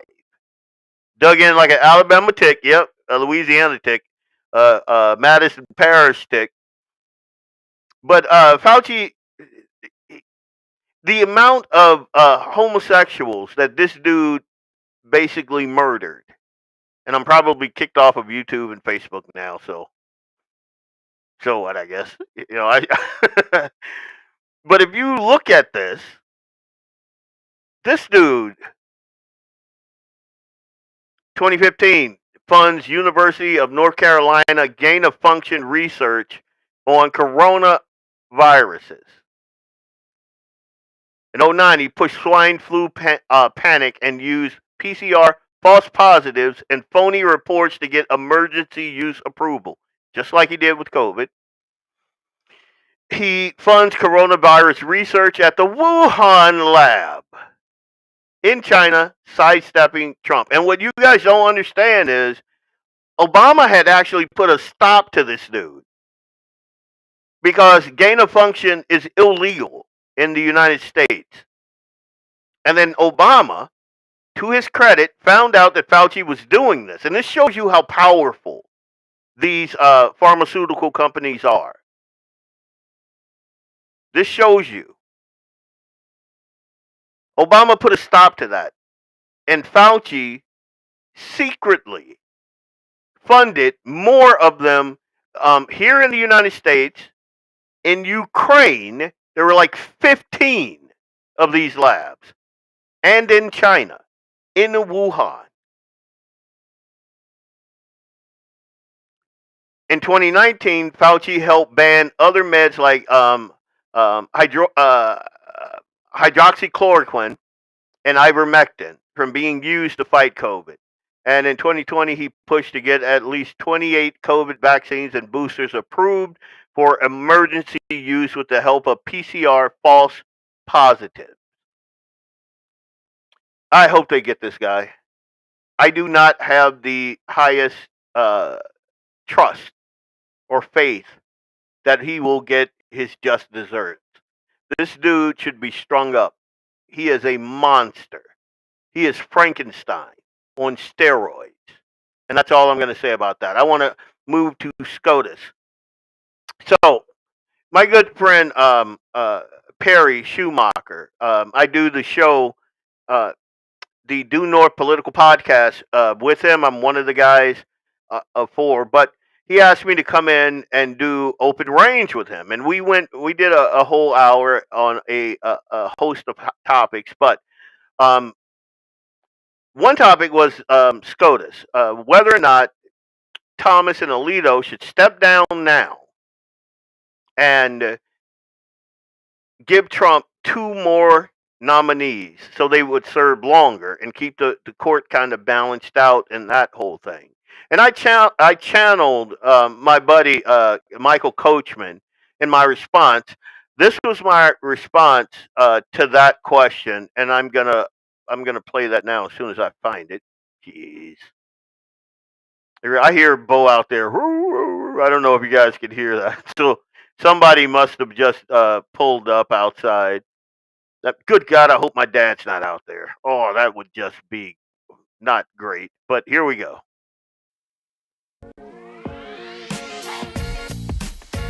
Reviewing, people have been talking on our side whether we should have convinced Justice Thomas or Justice Alito to retire early while Trump is still in office so that he can name their replacements. And I point that out because Ruth Bader Ginsburg, if you remember, during the Biden, or I think that was during Trump, the first term, she held on a little too long. They wanted her to retire right during Obama's years.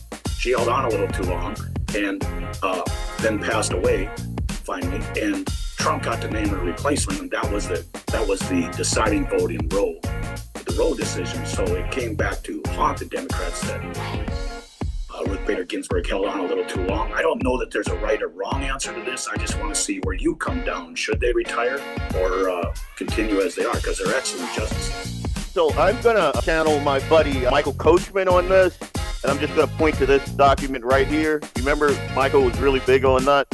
I don't think that they should retire. Not for strategic timing anyway. Even with a strong president like Trump, I'm an originalist. We talked about this before. As a originalist, I take Article 3, Section 1 in this document here seriously. Federal judges shall hold their office during good behavior. The framers designed lifetime tenure precisely to shield the judiciary from electoral pressure and from short-term political calculations. They rejected the term limits and mandatory retirement because they understood human nature and the temptation to turn the court into another political branch. Encouraging our best originalists to step down now would validate the very living constitutionalist cynicism that we oppose. People like me oppose anyway.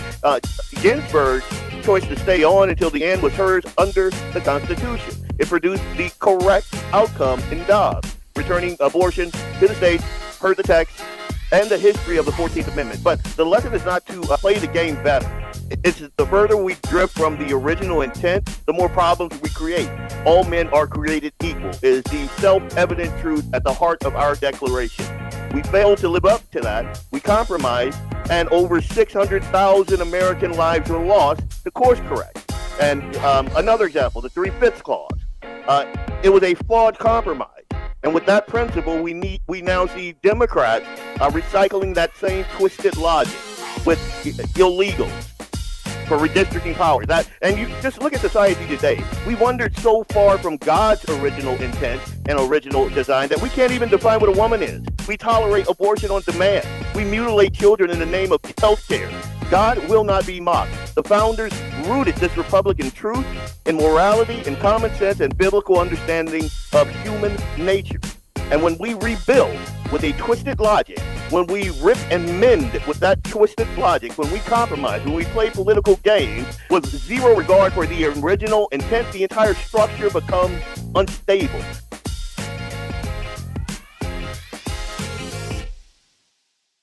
And the crux of my argument is just that the remedy for the broken compact and all of that is not it. I mean, it's not the like political gamemanship. It's fidelity to the text, recovery of the moral foundation, and a people determined to keep this republic, or we do the other thing. Like I made a couple of examples. Like whenever we deviate from the original intent, the text of the Constitution, it goes really, really badly.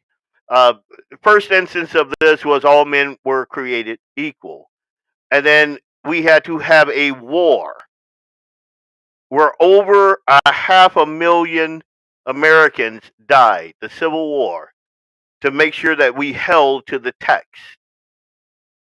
And then, all of the fights that we had throughout our country's youth were all points where we deviated from the text, the plain text of the document.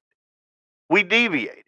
And if you guys saw me stand up, what said, I said, "Oh, I hear Bo out there." That happened. My dad had opened that door, and so Bo was letting me know again why you should always listen to your pup. If your pup is going nuts, or if your pup is indicating, or your pup is doing the thing that it's bred to do, you should always have an ear out for that, because that's what he was doing. He had the door open. He was poking his head outside. Bo knows, hey, you're not supposed to be out here, so he's not gonna like attack my dad or anything. Like he's just letting me know, hey, hey, hey.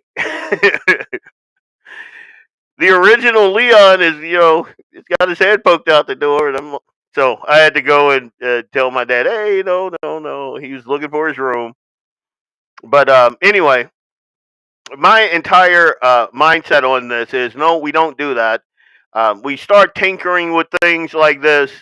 It's not good. What we should do, like when we got away from the original intent of the Bible, and you see how that's going. I mean, we got Royce says this best, and this will go right into that subject. I got two more subjects here. I think I'm going to hit the Royce versus Tafoya now, because he kind of says it plain.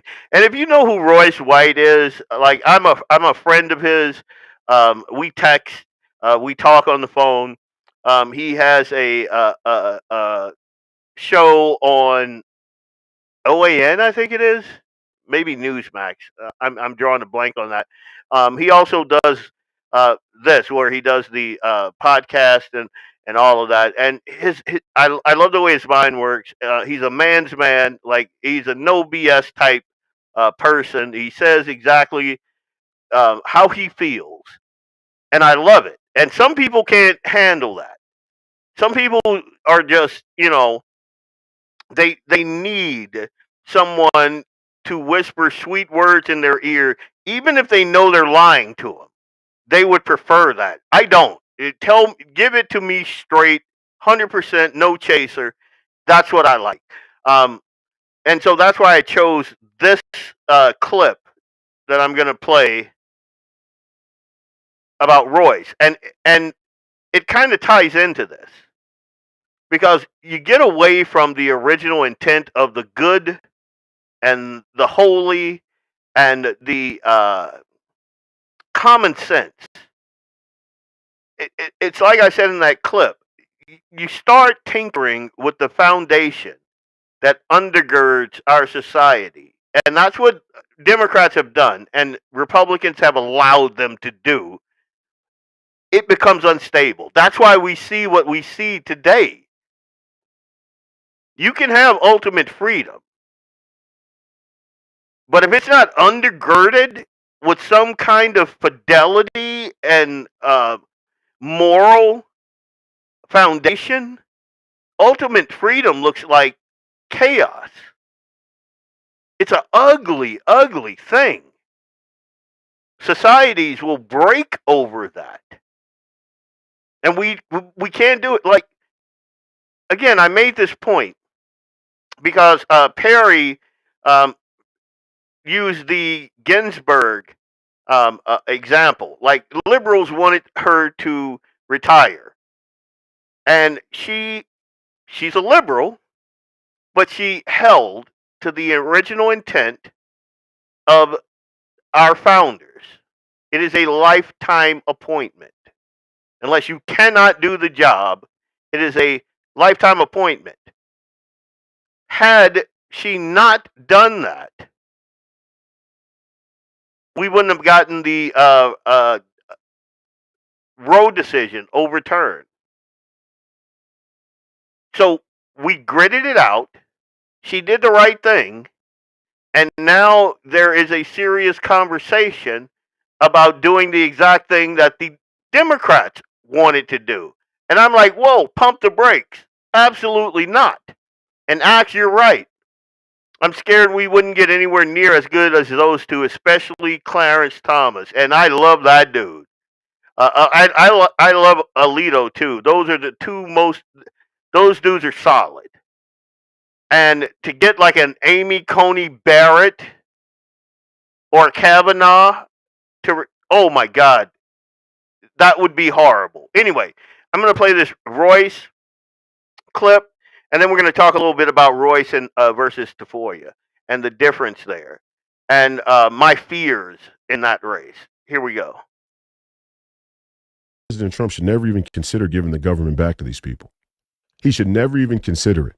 And all of us should get comfortable with that idea that we never give the government back to. You don't give your country, your nation back to people who fundamentally don't believe in having a country or a nation.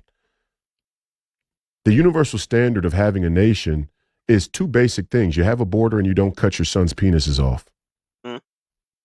It's kind of the universal standard of having a nation. A nation that survives, that thrives and prospers is you have a border that you control. You control the flow of traffic, the people who are coming and going. You have an account of who is in your country. You have a border, and you don't cut your son's penises off. There you go. There you go.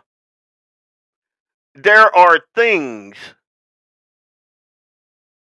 that are foundational.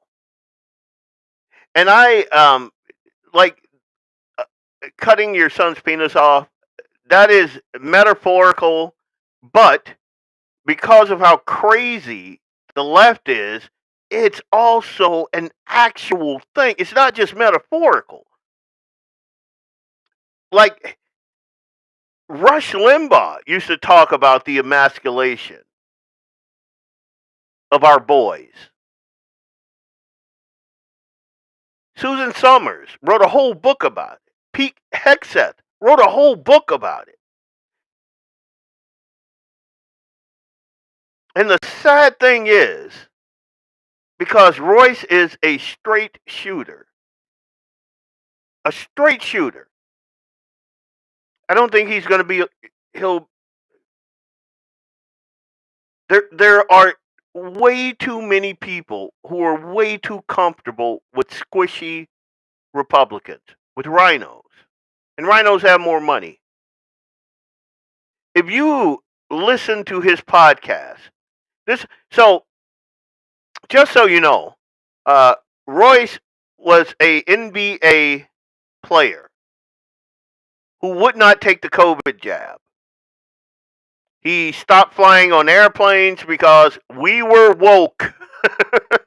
I don't fly on airplanes. They called him crazy. And he's like, I'm not getting on an airplane. We had planes that basically had duct tape on them. I mean, I'll post some pictures and videos. We had planes because they were doing the whole DEI thing that had unqualified. I'll just say, I'm not going to put a gender on it. I'm not going to put a race on it. I'm not going to couch it in anything like that. I'm just going to say, under DEI, we had unqualified people who were only qualified because the woke left said that they are the greatest people on the earth and you can't say anything bad about them. An example of this is Ketanji Brown Jackson. When our president unbelievably said that Supreme Court pick would be a black woman. Now, imagine Donald Trump saying, my Supreme Court pick will be a white woman or white man, bar none. Imagine the outrage. Imagine the outrage. Joe Biden just said it. And that's discrimination. That means that qualified people don't even get a shot.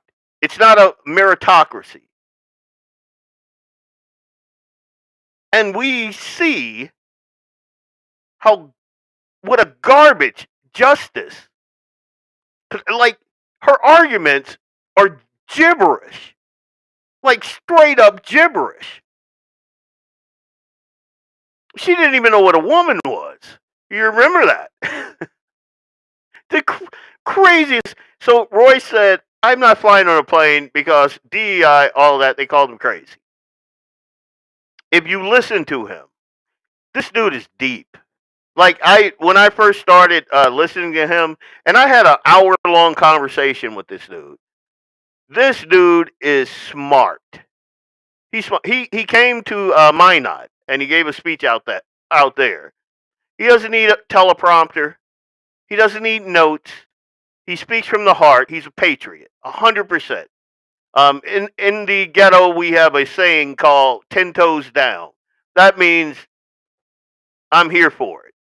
And that's this dude, 10 toes down for the Constitution, for this country. You see the hat he's got on, Make Minnesota Great Again? He believes that. He also did a stint as a MMA fighter. He trains. Like, this dude is a man's man, and he shoots straight, which is exactly the reason why the elites in the Minnesota Republican Party don't want him. They want Michelle Tafoya, a Johnny-come-lately, a liberal, a pro-choice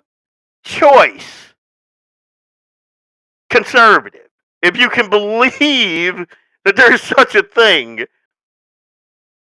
as a pro-abortion Republican.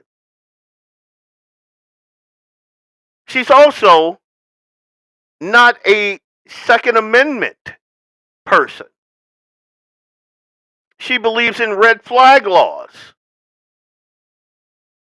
Like, the contrast, there couldn't be a bigger contrast between Michelle Tafoya and Royce.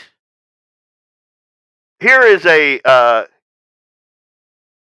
breakdown, because, this is the Guns in the 701. So, this is a direct comparison between them when we're talking about the Second Amendment. Royce White, no infringement. It's an absolute right, which is what many of us believe. Tafoya, pragmatic support with regulations. As a matter of fact, her core position, she supports the Second Amendment, but positions herself as pragmatic rather than absolutist. So she lost me there. She has endorsed gun control measures, especially in response to mass shootings or threats. Again, that's an emotional response, which is why you don't want emotional responses. She called red flag laws the most sane response to mass shootings. She compared gun regulations to traffic laws, treating firearm ownership like driving privilege and can be regulated for safety. Do you believe that? Royce White strongly opposes anything that infringes upon your Second Amendment rights. His core position is the Second Amendment is an absolute, uninfringible constitutional right. It serves as a critical safeguard against government tyranny and protects the individual liberty. That's a direct quote from him. Here's another one. The Second Amendment is a constitutional right that can never be infringed upon. It is one of the most important political mechanisms to safeguard the freedoms of citizens in this country. He strongly opposes any new restriction, and that's red flag laws. In particular, he was referencing there, and frames them as a rhino or anti-Second Amendment behavior. His view is originalist, that the right exists primarily as a check on power, not subject to balancing tests, or common sense regulations. That's Royce's position. Like, it is night and day to me. And just an aside, but still on topic, the Guns in the 701 Network was contacted by Tafoya's representative. And us being, Second Amendment guys, we were like, okay, so what's her stance on the Second Amendment? Oh, blah, blah, blah. They didn't really want to talk. And I heard this woman on a conservative radio station, not going to mention any names, with a conservative radio host, not going to mention any names. And I heard a caller call in and ask her about her stance on life. And I heard this conservative radio host kind of guide her through it. It was probably one of the most disgusting things I'd ever heard. He guided her through the minefield that she created by being a pro-abortion, pro-choice Republican. And that's what you're getting in Minnesota. That's why she announced, and all of the political pundits, from Fox News all the way across the board, were like, rah, rah, Michelle Tafoya. It's because she's soft, she's malleable, and she will bend. I'm going to say this. I'm going to piss some people off, but night is young, The last convention that I went to, I had a good friend of mine, in the radio game, and a couple of good friends of mine who I started the North Dakota Tea Party caucus with. Solid, I thought, Republicans. And we had on our rules committee a very strongly worded pro-life measure. And all of these people attempted to talk me into talking to my people in my district and the people I had influence with to get this voted out because they thought it was too strongly worded. And then come back on the radio show that they were doing and then talk about the convention. So obviously I did not go back and talk on that radio station about the convention because I'm again 10 toes down pro-life. We don't kill babies. What's hard about that? Who's backing her?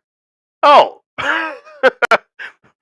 pretty much everybody, including the Minnesota GOP. Everybody's backing her. Which is why our country is in the state that our country is in. It's right there. The guys with grit, the guys with money, the guys that can pay for the propaganda to get out to the masses who are by and large idiots. And that's just my humble opinion. We have way too many dummies in this country who don't understand what that document back there says, or what that book right there, where am I at? Right there, with that book, what's in that book right there. We have way too many people that have no idea what uninfringible rights are, what inalienable rights are, what this country was founded on, what morals even look like now.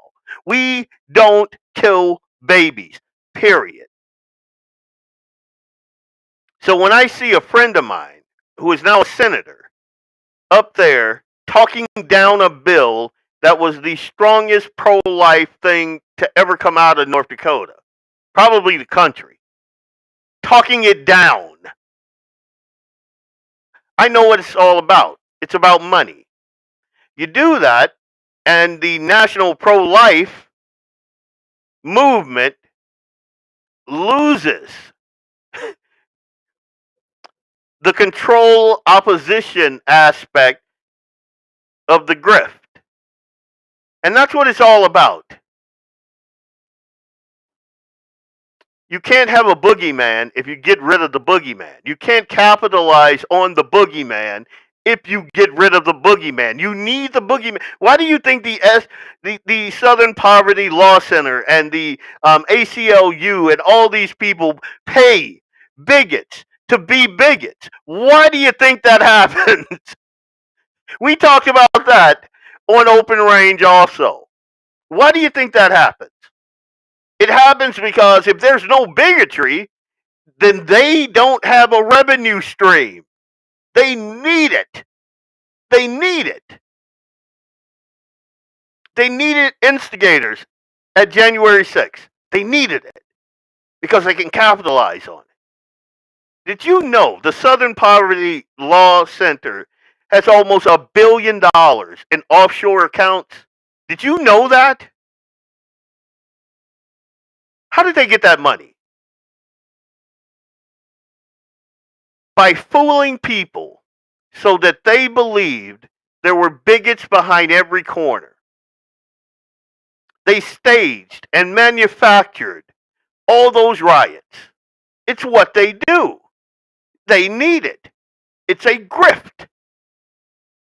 Same thing with the national pro-life movement. Oh man, I'm talking out of school now. Oh, I'm losing friends. Oh, I don't give a damn. I don't care. What I saw at that convention disgusted me. I should have known something. And this was not this convention, but the last one, the one before this one. Oh, I bet my dad locked all the doors. Oh, no. Nick and Eli are back. But I should have known something when we're walking up to the convention and they're handing out these clear plastic bags. And I'm like, what is this for? What's going on? Oh, you can't have, we have to be able to see what, you're carrying in. Wait, what do you mean by that? Because obviously I'm armed everywhere I go. You can't be armed in there. Wait, what? We're the Republican. we are the Second Amendment. What do you do? What? But because I was a delegate, I went and put my hog leg up, go in there, and I didn't get 10 feet in the door and I'm being pulled aside on this abortion thing. And I'm like, why the hell would I do that? What part of shall not be infringed? Do you not understand? What part of we do not kill babies do you not understand? But again, you understand it if you understand the grift. They need it. It's why a guy like me will never be as successful as I could be. I see the controlled opposition. I see it. Because I have so many friends in this industry. I see it. I see how profitable controlled opposition is. It's why people like Royce, and I hate to say it, so I'm not even going to put it out in the ether.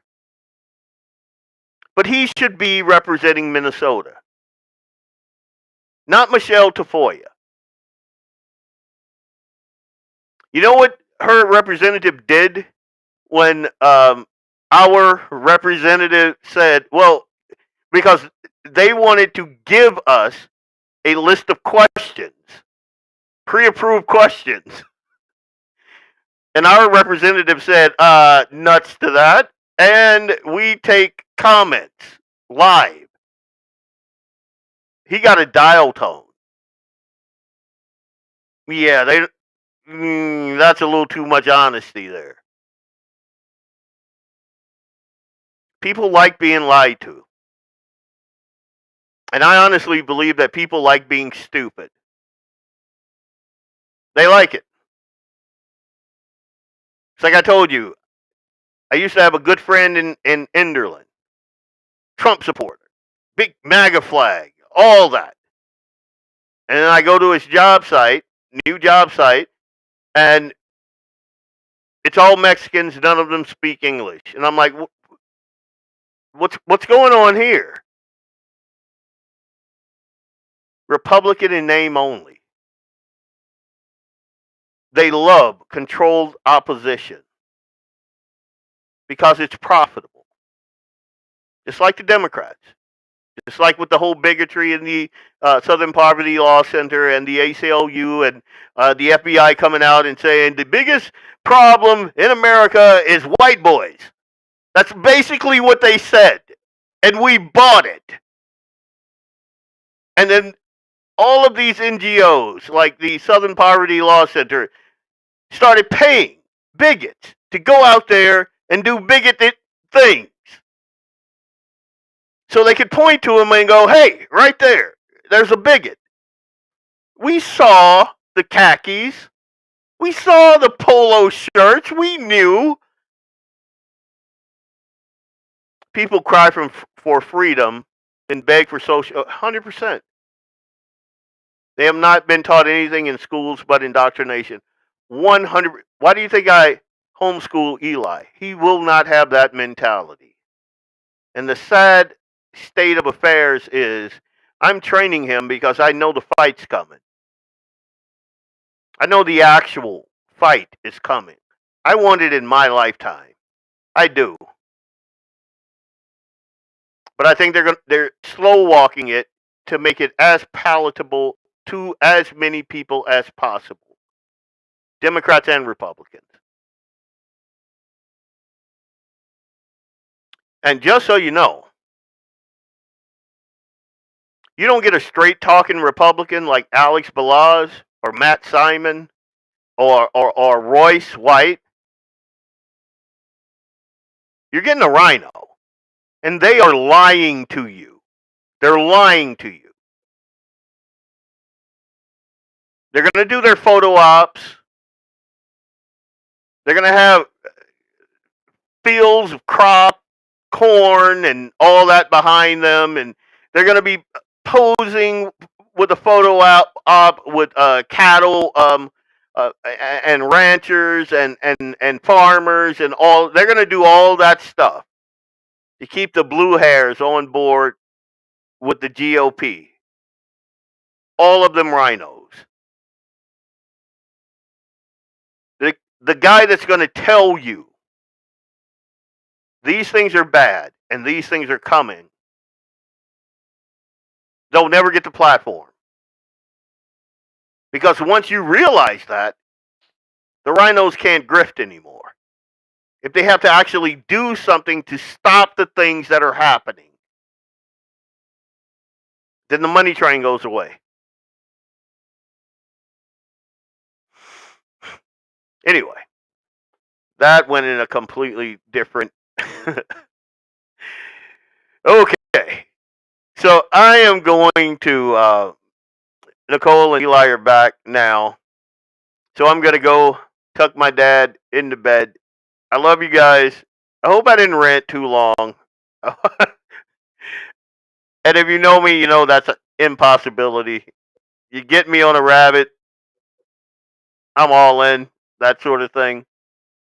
But I just want you guys to take that away from this show. everything with an R behind its name, it's not a Republican. Or maybe they are. And maybe I'm not a Republican. And maybe you aren't either.